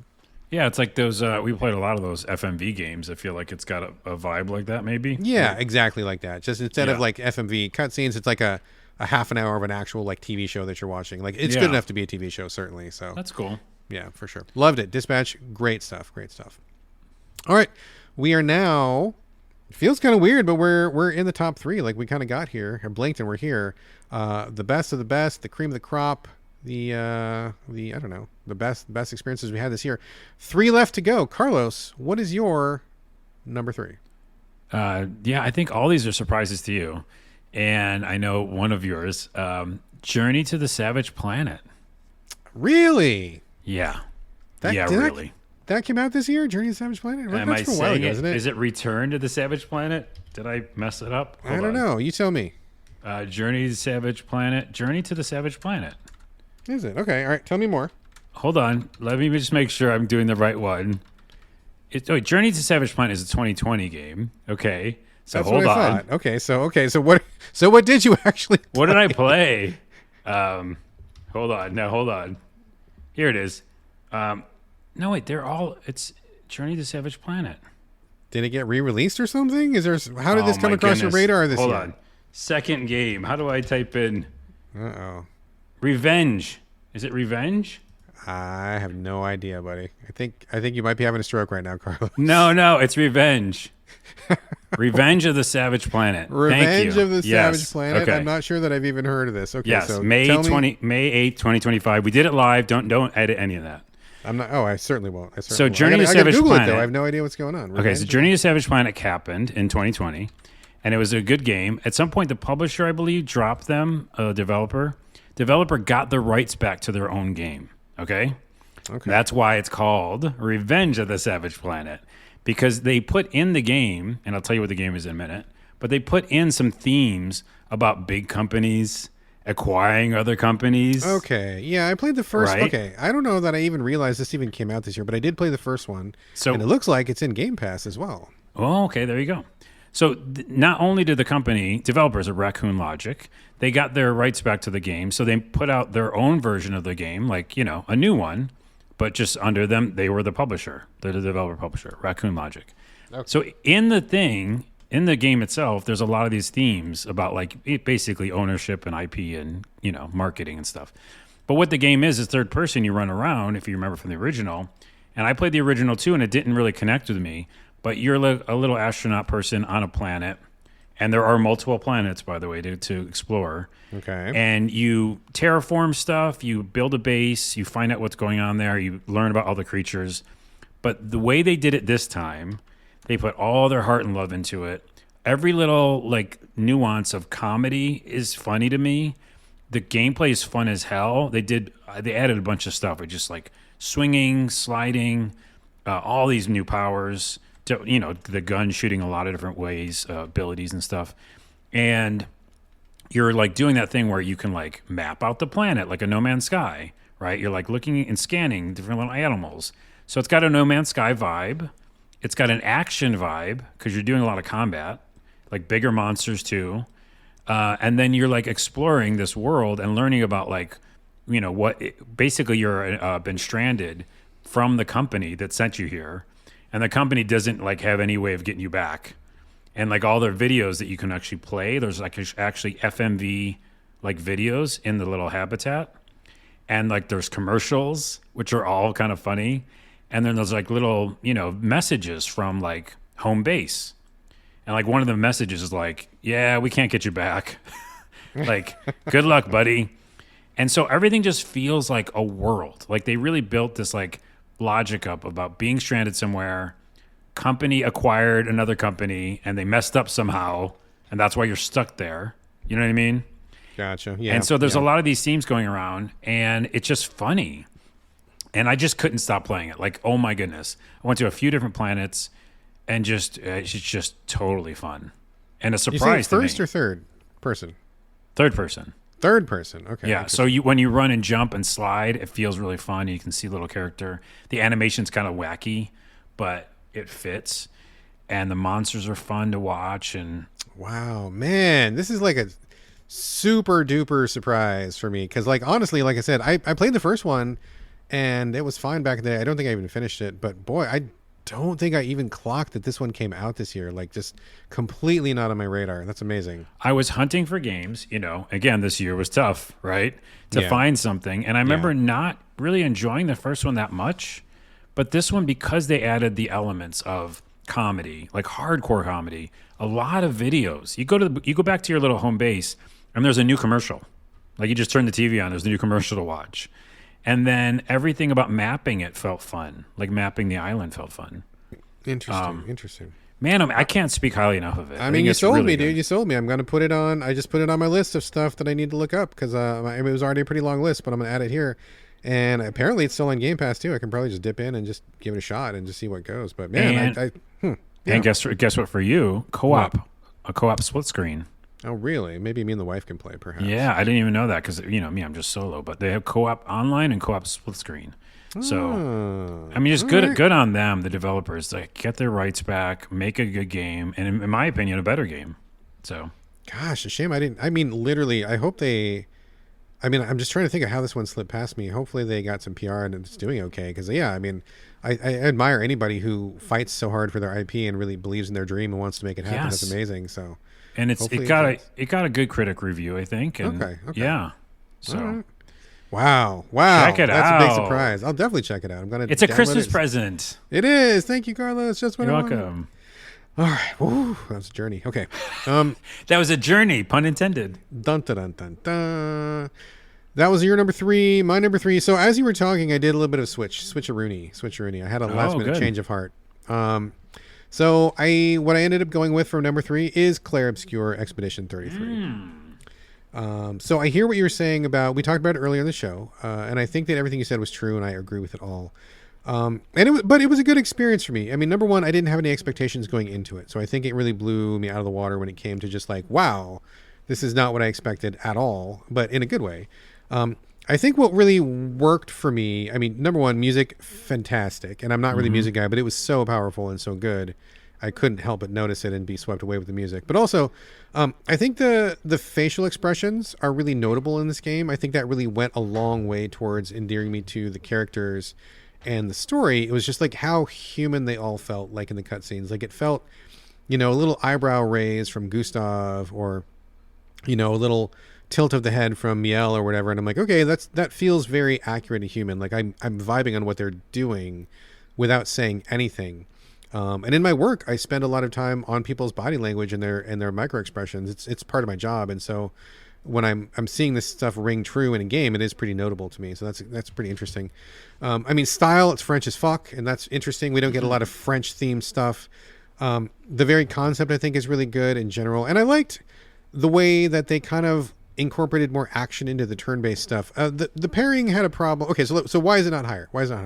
I think the parrying, when I played it on launch, had issues because it was a very tight parry window, and effectively I could not parry with any sense of regularity. Yeah, you got to turn to story mode. I turned it to story mode. I was on story mode. Even still, I couldn't parry. In the beginning, it was fine. But when you get further on to the enemies that are intentionally trying to fake you out with their animations, they're doing these little dance routines, and you never know when the attack's going to come, which is bullshit. I just got to the point where I just couldn't rely on parrying like at all, and so that was a problem for me. Eventually, they did patch it and give you like a 25% larger parry window. I wish I had played it during that period, but I didn't play it during that period. I'll also say that I didn't care for the overworld, like you said, and I think what really lost me though was I think the third chapter where the game opens up finally. You've got enough of a vehicle option to go wherever you want to go, and at that point it's just like whatever. And I kept running into stuff where I didn't remember where a thing was that I saw 10 hours ago that I wanted to come back to, because there's no map markers, there's no quest list, and I didn't take notes. So I just didn't remember where anything was, and I was often going to places where I was like way underpowered or underleveled or whatever, and I was getting steamrolled by these things, and it just wasn't fun.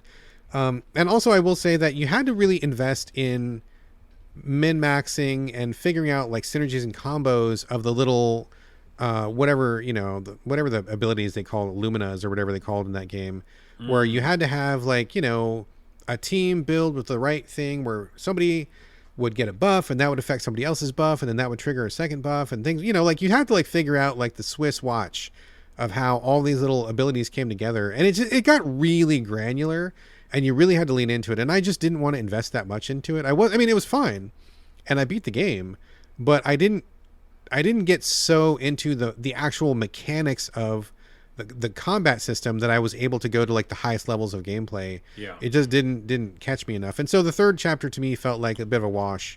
There was a lot of stuff there that I didn't engage in. And so I just kind of just went for the story ending, knowing that I was missing out on a lot of the game because I didn't want to spend all that time. I just wasn't getting a lot out of it. And I will say, I did have some issues with the story where things weren't explained to my satisfaction, and I realized the developer is not developing for me. It doesn't have to be to my satisfaction, but just sharing how I felt about it. There's certain loose ends and certain things that I felt like could have been tied up a little tighter. So whatever. But overall, I mean, good enough to be my number 3. Like, it was my number 3 of the year. I had a great time, enjoyed it, enjoyed sharing the experience with my wife. She played it too.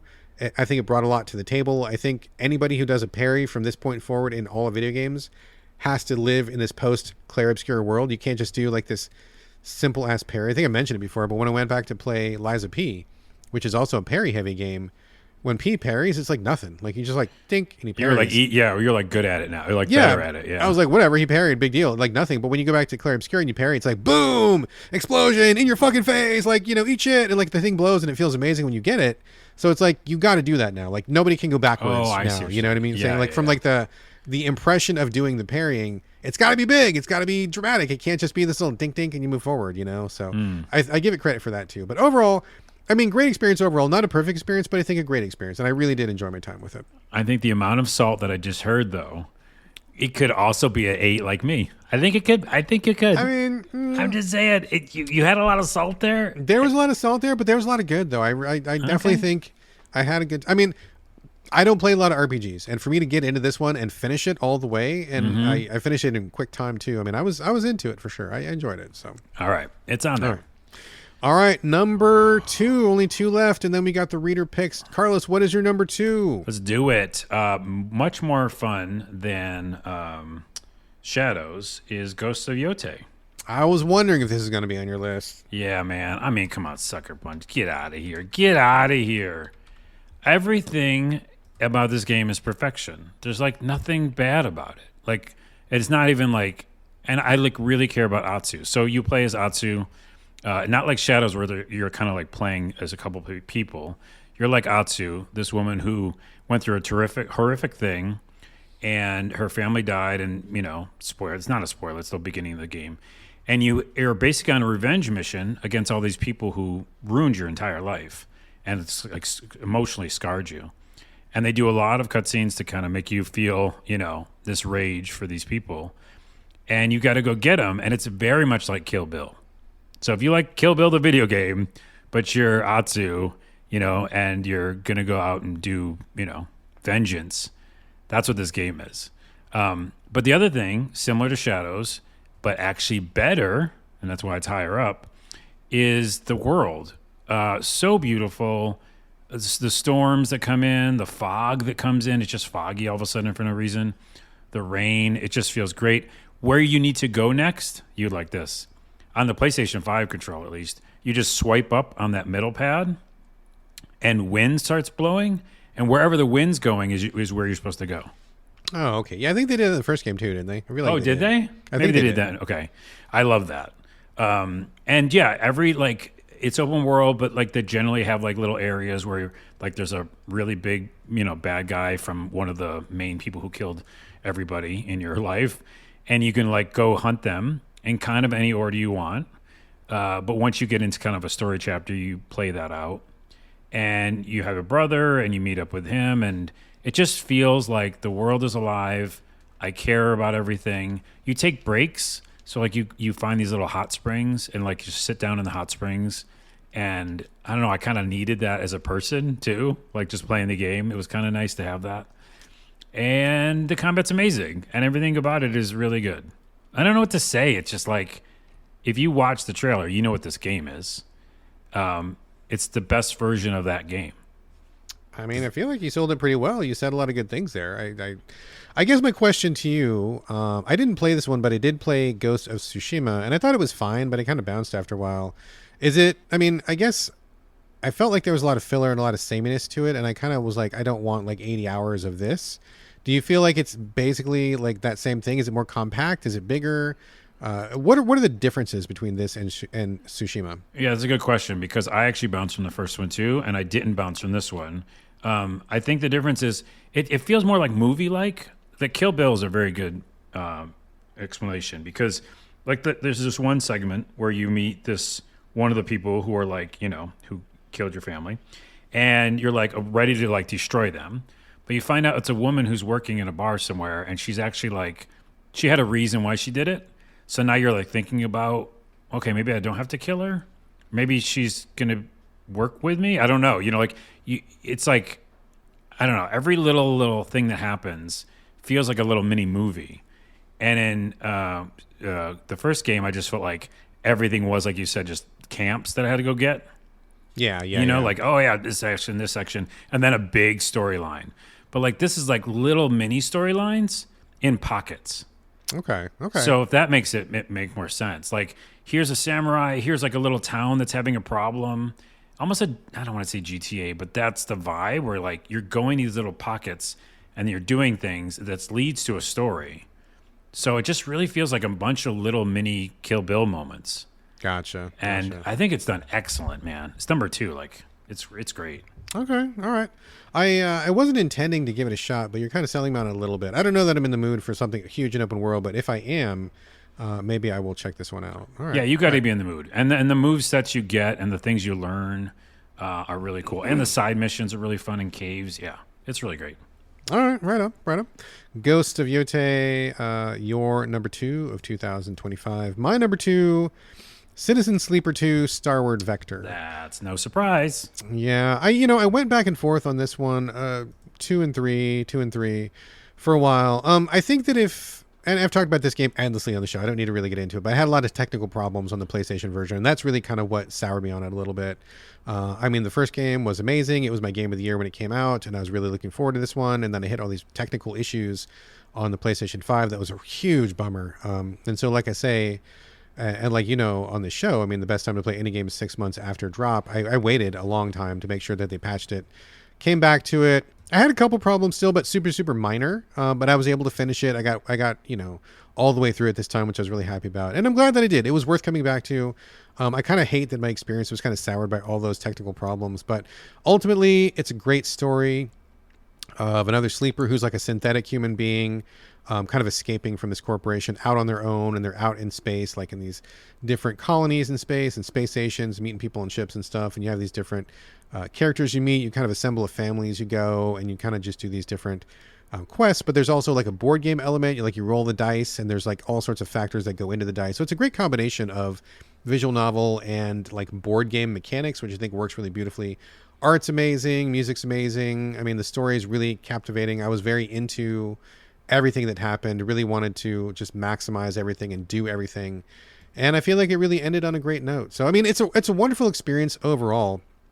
And I can hear in my voice that I am not as excited about it as I feel like I should be. Yeah. But again, I think it was just a really rough year. I think ultimately it took me, I want to say 5 times to beat this game, which, as you know, Carlos, I don't give any fucking game 5 times. It's like one and done and you're out.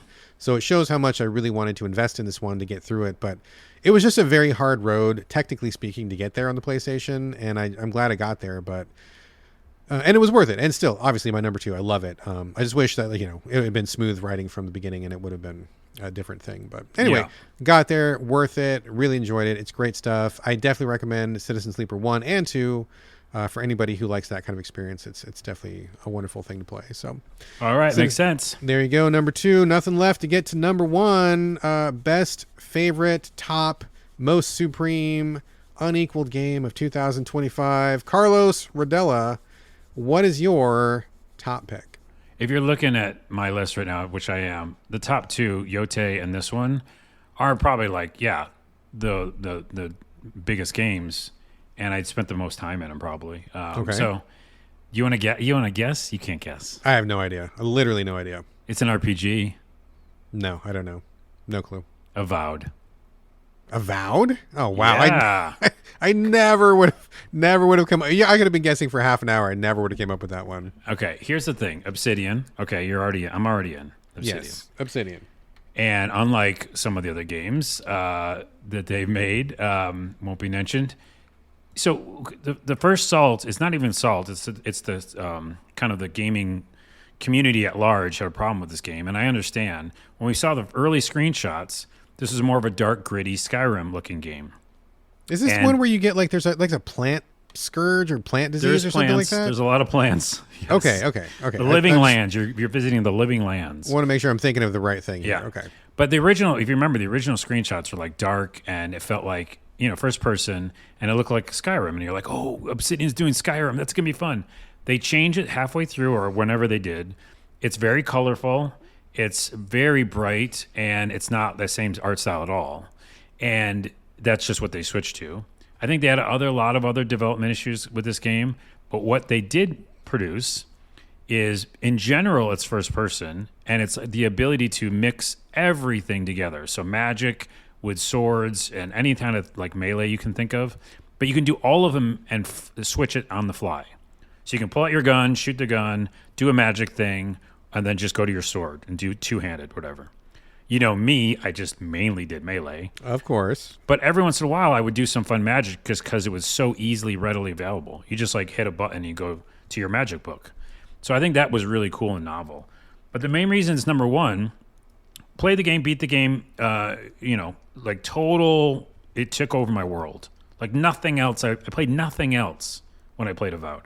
I don't know if we ever talked. Did we talk about it? I feel like we must have talked about it, but I don't remember you liking it as much was as this you're year? saying right now. Yeah, this year I wasn't on the podcast every episode, so Yeah, not every, but I feel like you would have mentioned it. But boy, I do not remember you liking it as much as you like it now. Keep talking. I think it was because it was this year, and I just like went into a bubble and just played it by myself, and like didn't really talk about it. I just went in, and so what's funny is that I did actually switch it to third person because at some point they added that. And it's a little janky, but it felt like Elix to me. So here's a selling point to you, at least. Think janky kind of Elix combat, third person, but like what I just said, magic and melee. That's a pretty cool combo already. I mean, it does sound like a pretty good combo for sure. Right? So you're running around third person is how I played it. And it looks good and is perfect for first person. But if you wanted to switch it, so I played most of the 75% of the game third person, doing melee, and then every once in a while do magic spells. And then I just didn't want to stop playing it because it's like all the worlds they built, all the monsters. It would do little mini quests, but it was very basic, almost back to your thing about 20 hours. It's like if there was a land, it didn't feel open. It felt like open zone, Gotcha. Yeah. And that was actually good in this case because I was like, oh, I'll go over there. What's the only cave I haven't seen yet? Oh, it's that one. I'll go get that one, right? And then there's a side story over there. So everything felt like attainable. And I was actually tied at some point to the main story as well. Like, what's going to happen?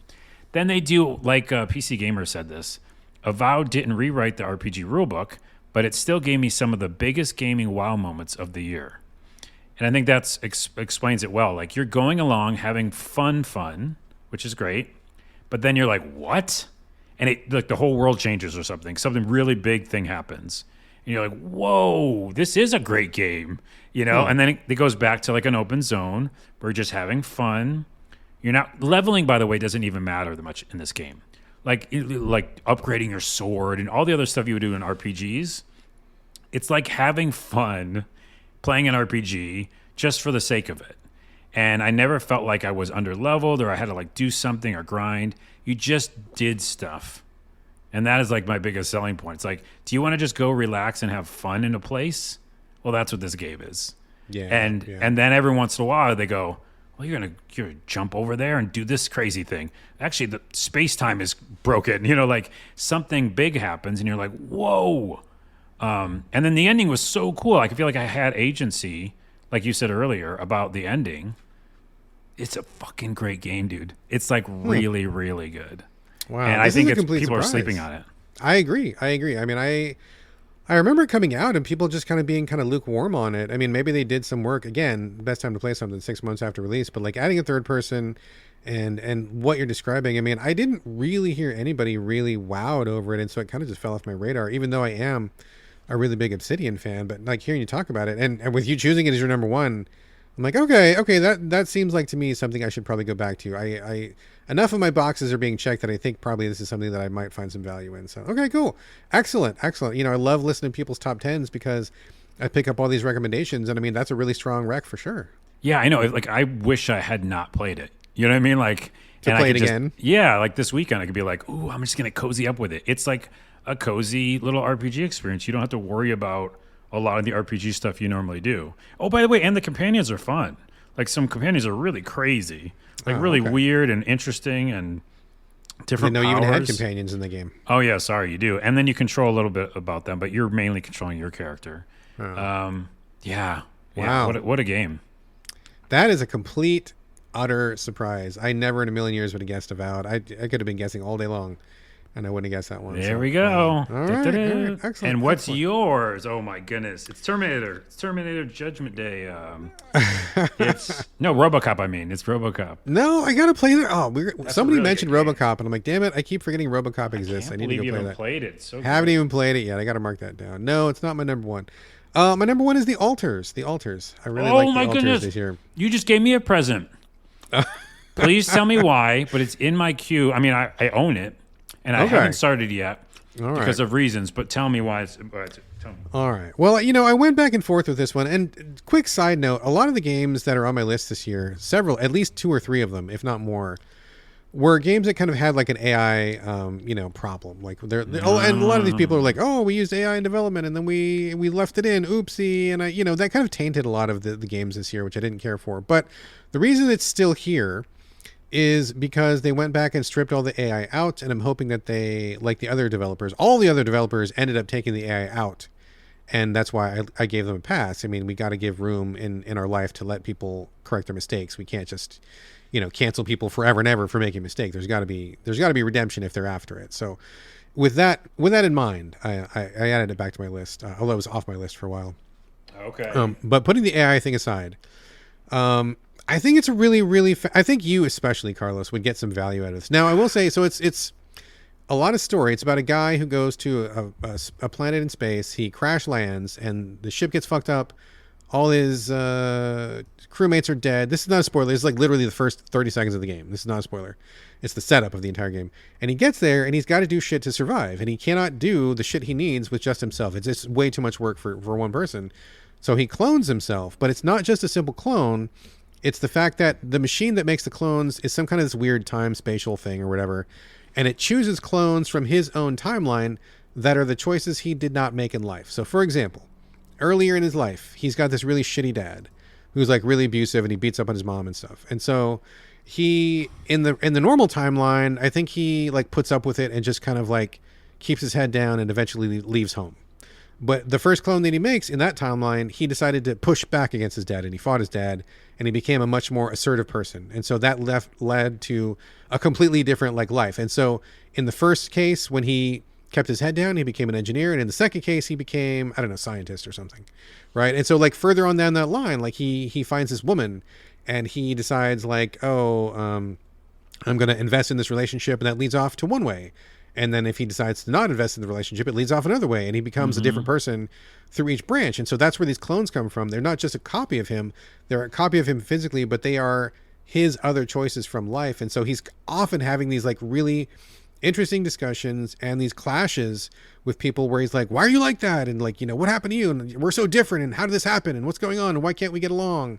And sometimes you really do get along and sometimes you don't. And I think for me especially, I mean, I turned 50 in February, so I'm like pretty close to the 50, right? And so looking back on my life, all the different choices I've made, how I got here, the things that led me to where I'm at, that really resonated, Like, I mean, I don't know if it's just an old man thing, but maybe it would hit different if you were like 20 and hadn't lived a lot of life yet. But looking back on stuff, I mean, I often think about choices I've made and what I could have done differently. I'm not like I'm regretful or anything, but just you think about things. And that really resonated. I'm like seeing the choices and seeing how different things could have been and how he related to himself or didn't relate to himself. I thought was really great. So that part I thought was fascinating. And the cutscenes really well done. One voice actor does all the different clones and fucking kudos to that voice actor that he was able to dig deep and find like 12, I think it's like ultimately 12 different versions of himself, 12 different versions of the same voice. Fucking amazing voice acting job. Great voice direction. Really sold it. Like I really was invested in all these different clones and how they were feeling and where they were coming from and the different disputes you would have. That was great. The gameplay I thought was really solid. There's a 2D kind of an XCOM home base kind of thing going on, like an ant farm view where you manage things inside your base. I thought that was really fun and compelling from a technical aspect. You go out in the world to find resources. You're like exploring the planet that you're on, trying to get home. Pretty compelling sci-fi story. The only thing I didn't really super care for was I don't think this game really needed combat. And there's a few, it's not even combat really. There's like these little like anomalies you have to kind of fight off, which I thought was like, whatever. I mean, it wasn't like game ruining or anything, but it was like, didn't need it. But I guess they put that in there so people would feel like they were doing something a little more actiony. But I thought the game was very actiony enough. Like just the struggle to survive, I thought was way more compelling to me. And I thought the ending was really strong, and just everything together was just very fascinating on multiple levels. It worked technically, it worked thematically, it worked just like from a narrative perspective. I mean, everything about it I thought was really, really good, and I really did enjoy this one quite a bit. It can be a little bit difficult, and I think they might have patched some of that out. But like, I definitely went back a couple times on some saves and did some few things. But overall, really, really powerful experience. I think I have two questions. One, I think the original reason I didn't play it because of that dark stuff you talked about, like the dark past. Yeah. Like I like looking back at my life, but does it feel depressing at any time? Like some of them were really depressing, and some of them were not. Like, I mean, a lot of it was thinking about, like, I don't want to spoil anything, but like, you talk to a specific clone and they'll talk about an issue and they'll be like, well, why'd you do this? And I did this. And then you kind of like compare and contrast like what happened and how you felt like that affected them. And yeah, I mean, there's a lot of rumination on like, oh man, if woulda, coulda, shoulda, or if I had done this thing. So it brings that up a lot. But I don't think it's necessarily depressing. I mean, I think it ends up in a good way. And if you play the game a certain way and you have these alliances with your alters, your clones, I mean, I think it ultimately is like kind of uplifting at the end.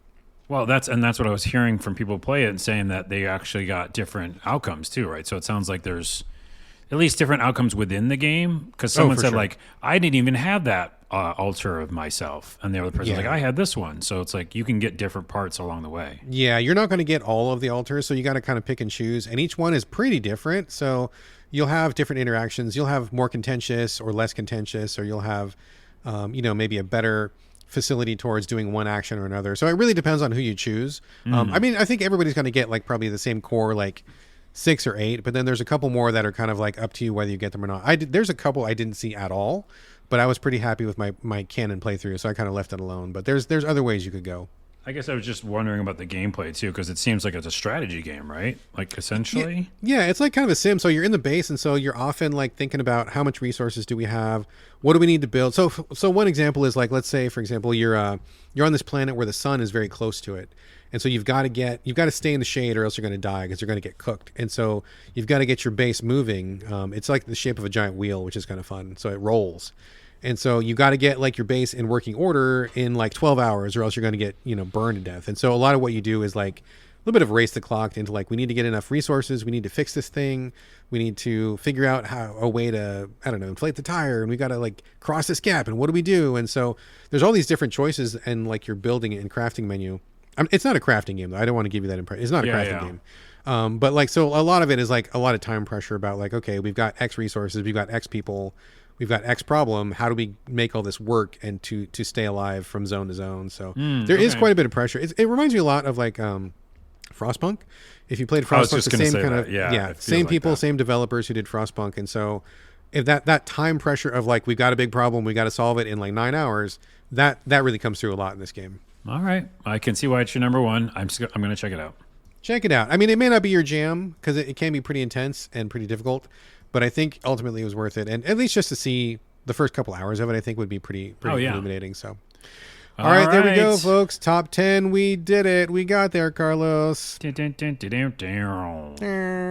right, that's been a good year. I think we had some good picks. I took a lot away from your list. I think I wrote down 3 or 4 at least. Nice. I wrote down. I like that with the roguelike, the Kyborg. Kyborg, I think you should check that out. I might check that out just because there's enough parts that I like that you said. Yeah. Well, I mean, this is a good example of like, you and I have different tastes. The industry is really broad. Exactly like I predicted. We only had one game in common the entire time. Yeah. And I think that really speaks highly for just video games in general, that, we can have such diverse picks. And both of these can be like 10 best games of the year, and they're 10 totally different games. So I'm really happy about that. Oh, and I'm going to Mascot Agency. I'm going to go back to that, too. Oh, yeah, you got to go back to that one, too. Yeah. Really good stuff. All right, folks, nothing left to do here except for read our readers' picks, where I'm sure we're going to find even more recommendations. We got a bunch of contributions from everybody that listens to the show, so thank you very much to everybody. We're going to give you a shout-out and read your picks, starting right now. Carlos, do you want to kick it off? Epic show length. Here we go. With Upsello, is that the one? Yes, you start off with that one. We'll go back and forth. Upsello. These are top 3. So number 3, Expelled. Never heard of it. Arc Raiders. There you go. And Blueprints. Both that were disappointments for me. Worst game, Sword of the Sea. Kind of agree. Yeah. Okay. We Okay. both felt that, right? Yeah, I was not into that one. Yeah. Special mention for Lost Records. Okay. For the cast, the story structure between 1995 and 2022, the cool camcorder, and the soundtrack. Maybe I should go back to that. I don't know. Well, maybe. Next, we have Matt Leachman from the Two Guys, Three Consoles podcast. Hello, Matt. Good to get your contribution. Thank you very much, sir. Number 3, Assassin's Creed Shadows. Number 2, Clair Obscur.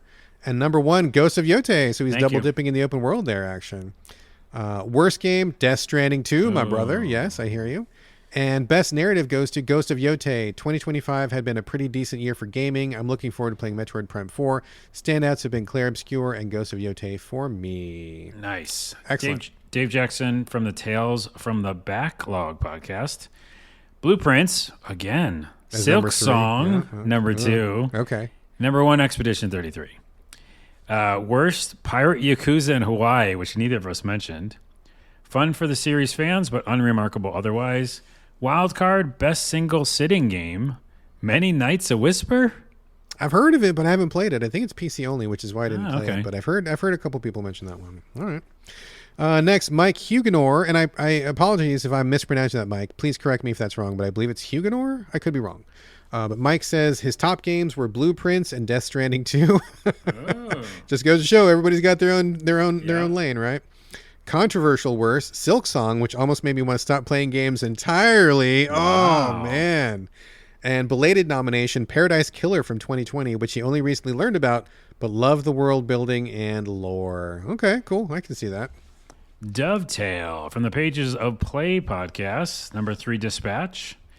Number 2, Clair Obscur. And number 1, Silk Song. Coming in again. All right. Worst game, Reviver. I don't know what that is. I don't know what that one is either. Okay. Best hidden gem, The Darkest Files. I'm writing that down. I don't know what that is either. I have heard of that one. I believe that's a World War II like survivor narrative or something. If I'm remembering, I'm maybe unwriting it down. I'm unwriting it down. if I'm thinking of the right game, I think that is definitely not a Carlos Okay, I'll jam. We've got Ron, superfan Ron from the So Videogames Discord.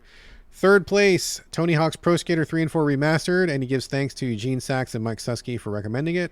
Second place, Batman Arkham Origins. Oh, jeez. He says, yes, it came out over a decade ago, but it helped me kill a bunch of time when I was cooped up for a week, so it gets my number 2. Fair, respectable. First place, Marvel Rivals, which I have not even tried. Have you tried that? Yeah, a little. It's not my jam. It's, it's those kind of games. Is it like Overwatch, but with Marvel? Yeah, 100%. Okay, all right. Yep. Ron says, worst game, does Inzoi count? I was super hyped for this and even pre-ordered it, and then it came out and I barely played it. I don't even know what that is. Inzoi? Oh, can I add that to my disappointment list? Because I agree. What is it? It's like The Sims. It was supposed to be like the new Sims. Oh, okay. And I had so many problems with it as well. I was really, really excited for it. Yeah. Okay. And Ron finally says, best deviation from expected gameplay, Skate 4 lets you shun skating in favor of doing stupid, impossible, and often painful parkour in and around busy roadways. Why would I need a skateboard when I can play in traffic? Skate 4, he's talking about Skate, I think. Like the one I mentioned in my list. Oh, is that? Well, yeah, I think they call it so Skate 4, but it's Skate. But it's actually, okay. They rebranded it. Yeah. Skate. There you go. Because I forgot, by the way, there was parkour in that. It's really fun. That is hilarious. Okay. Eugene Sachs from Game Critics. What's that? I've never heard of it. Okay. Tony Hawk Pro Skater 3 and 4. Urban Myth Dissolution Center? Which was a good one. That was a Japanese horror visual novel. Pretty good, but it didn't make my cut. Keep Driving. I heard a lot about this. Is number I heard one. about that one too. And I want to check it out. Worst, Hotel Barcelona. AI aside, I could not stand this game. It was pretty fucking bad. It was pretty bad. Game I wish I played more of, Clair Obscur Expedition 33. Starting out as a game I think I would probably top my list this year if I give enough time to complete it. Okay. Fair. We've got Salty from the So Video Game Discord. What's up, Salty? Number 3, Dispatch. Number 2, Kingdom Come Deliverance 2. Not in either of the lists, yeah. I didn't even touch that. I did. You did? Yeah, it's okay. It's the first game. It feels like the first game. Okay. And number 1, Clair Obscur Expedition 33. Worst, Death Stranding 2. Best music in a game, South of Midnight, which actually did have some great music. I didn't play it, but I want to. Yeah, it was on Game Pass. I played it. Didn't care for the gameplay, but the music was pretty banging. Yep, it was good. I love saying this name. Zolbrod. Zolbrod. Hades 2. Wait, this number 1? I think they're backwards. Okay. So this is number 3 is Claire Go, yeah, Obscure. start number 3. Yeah, there you go. Claire Obscure Expedition 33. Number 2 is DK Bonanza. Okay, there you go. That's my jam. And number 1 is Hades 2. Excellent. Worst, Lost in Random, The Eternal Die. I kind of agree. I wanted to like that. Not even that bad. I just didn't play any real stinkers this year. Oh, okay. So still liked it. I thought that was a good game. I enjoyed it quite a bit. But Yeah. everybody's got their own flavor. That's cool. Honorable mentions from 100 Line Last Defense Academy and Citizen Sleeper 2 for their excellent writing and narratives. Okay, right on. Next comes from Jay Monster, who's a longtime friend and also the co-host of the Two Guys, Three Consoles podcast. His number 3 is Mazakart World. And when he sent that in, I was like, what are you talking about? And I guess they call Mario Kart Mazakart up there for some reason in the UK. Oh, I don't know okay. why. Is that a thing? I don't know. I don't but know. it was a funny discussion we had. Number 2, Monster Hunter Wilds, which I totally expected. That makes perfect sense since his name is J Monster. Number 1, Claire Obscure. Okay, we're seeing that one a lot. Best soundtrack, also Claire Obscure, which I fully agree with. Way to go. Up next. Yep. Full disclosure, I didn't finish any of mine, but here are the ones that made an impression on me. Dark Souls Remastered, Okay. Zelda Tears of the Kingdom, All right. Mini Metro, also not out this year, Which is legit, but which okay. is legit though. Description. Deception. What does deception mean? I don't know what this. Okay, so way to go. Hit me back and let me know. You said deception, and I don't know what that means. Does it mean that you were fooled by this game? Does it Maybe mean that this game disappointment. Maybe this is disappointment. maybe it was an autocorrect. That must be it. You think it was an Indiana autocorrect Jones mistake? and the Golden Circle, because I was kind of let down by that too. I was definitely disappointed by the game. So okay, it must be an autocorrect because it said deception, and I was like, huh, kind of puzzled over that. But maybe you're right. Maybe it's supposed to be disappointment. A little autocorrect. That's what we'll guess. Okay. Karis, love Karis, frequent contributor to the Discord there, says top 3, number 3, Promise Mascot Agency, right on. Number 2, Farm Together 2, did not play that one. Number 1, Death Stranding 2, all right.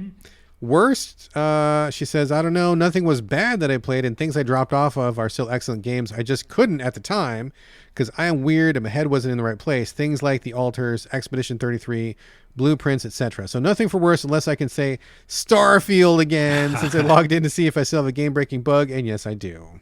No, I get that. We were just talking about that, even in the Discord, about like certain games at certain times. It's got to Just click. can't do There's it. got to be, Yeah. sometimes it's just a great game, but just not the right time. That's very true. Trashylvania. What's up, bro? Top 3, Ball X Pit. Wow. Okay. Halls of Torment, which I still need to play. It's in like, we got the Oh, code. man, I've put several hours into Halls Okay. of Torment, yeah. And Fantasy Life I, which I love. I love that game. Right on. Worst, I don't think it's bad at all, but Chronos, that shit was brutal. It was. I heard there's limited ammo. That's a problem. Yeah, it was a real bummer to play, man. It was just a real slog. Bonus, best modernized retro visuals for Halls of Torment. Diablo 2 meets Vampire Survivors in every bit as beautiful as it sounds. Yep, that's a cool looking game for sure. Next comes from Adderblack. Number 3, Death Stranding 2. Number 2, RoboCop Unfinished Business. I got to get to RoboCop. I haven't played it yet. Fuck. good. I got to play it. Number 1, Chronos: A New Dawn, which is what Trashylvania just picked as one of his worst.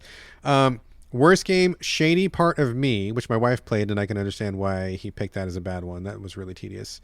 And best music and writing goes to Dispatch. Okay, legit. I can see that. Oh, CJ from Game Critics. I don't know if we've ever heard of that person either. New guy to Game New Critics. person. Never I heard of him think. before. Yeah, never. First time listener. First First-time listener. Yes, first-time writer. Okay. Top 3 so far. Death Stranding 2. Okay.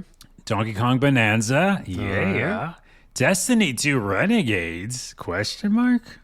I put the question mark. They did. Yeah. Worst, Rogue Trader on Switch 2. Ooh.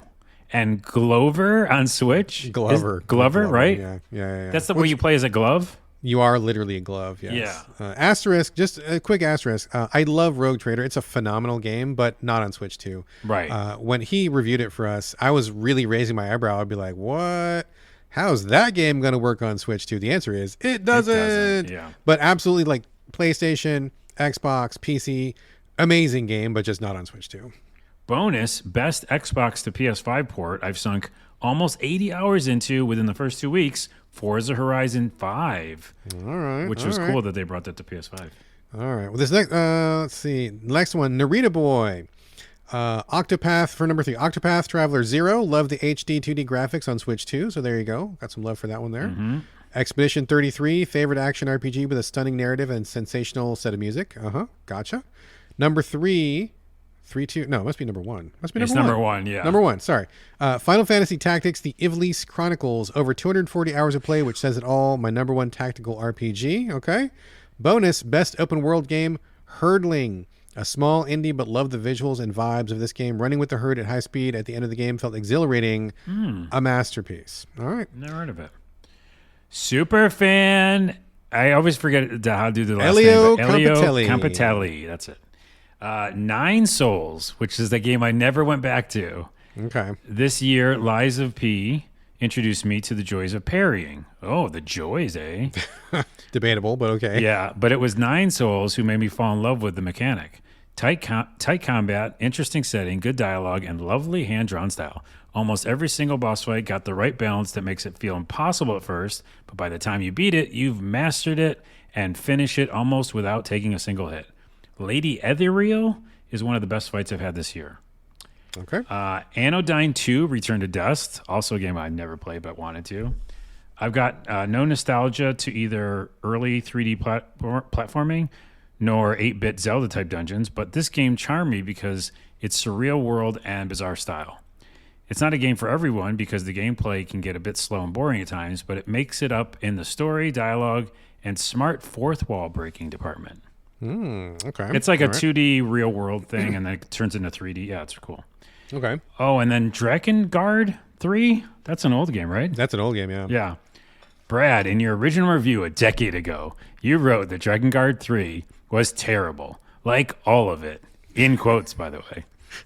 You called the story, quote, incomprehensible mess filled with, quote, unnecessary amount of profanity and vulgar sexual comments? You said that? I did say all that. And complained that the combat was simplistic and incredibly repetitive. Yep. You were spot on. The gameplay is boring. The protagonists are a bunch of horrible bastards, but the game pulls out an amazing magic trick.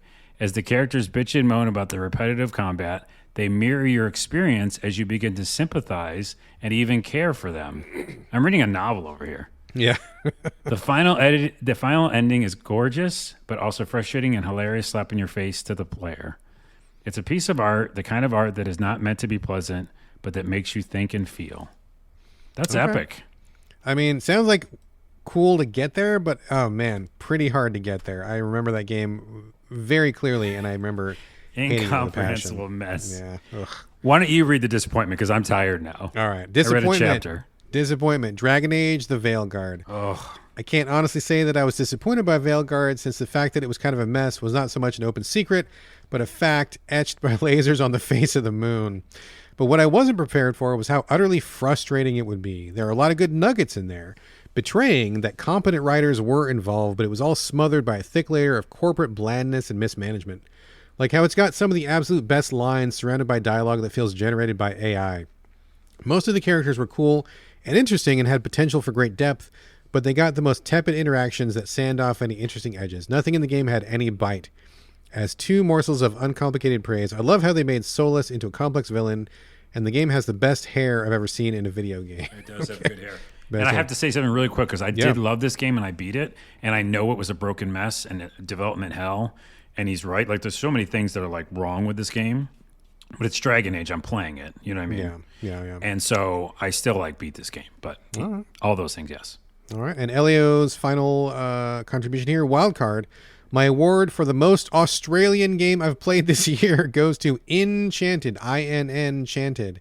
This is one of the most fun, overlooked clones out there. Gameplay is just frenetic enough to be fun, but not so hard to be frustrating. But what won me over was the theming, as well as cooking steaks and mixing potions. You need to feed and wash wallabies and defend your food from the swooping magpies. Jeez. All that to get back to the inn that was usurped by the very pale wizard called Colin Icer. So as you can imagine, is very indigenous and also very queer and very cute. So I guess if you know Australia, maybe that will resonate with you. I don't know anything about Australia, but I do appreciate the contributions. And thank you to everybody who has contributed. Really appreciated getting all those.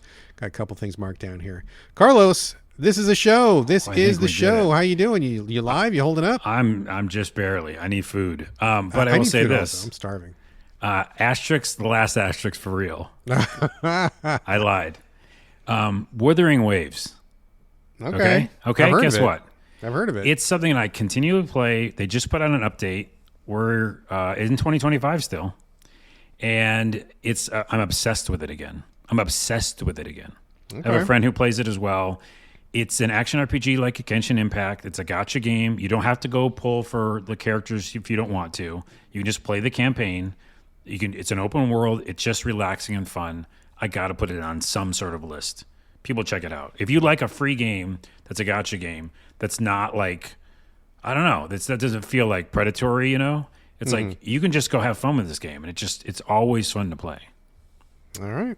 Okay. There you go. Last game mentioned of the show, Wuthering Waves. All right, folks. Thank you so much for joining us on this epic presentation, and thank you for being with us for another year of So Video Games. Love to have you aboard. Love to have you as part of the community. Oh, man. What I would love for you to do also is to leave reviews, share the show on social media, and most important of all, please recommend this show to your friends, because nothing beats good old word of mouth. And we want to get your questions, comments, and submissions like we did today. You can email me directly, sovideogamespodcast@gmail.com. Hit me up on social media, on Instagram or Blue Sky. It's my name, BradGallaway, all A's, no O's. Carlos, where can people find you on the, social medias these days? Yeah, we're relaunching the Glitch to the Ground channel right now, like as part of this. Like the tier list is up right now on my YouTube. So YouTube, Glitch to the Ground, Glitch through the Ground. And then same thing on Twitch, Glitch to the Ground.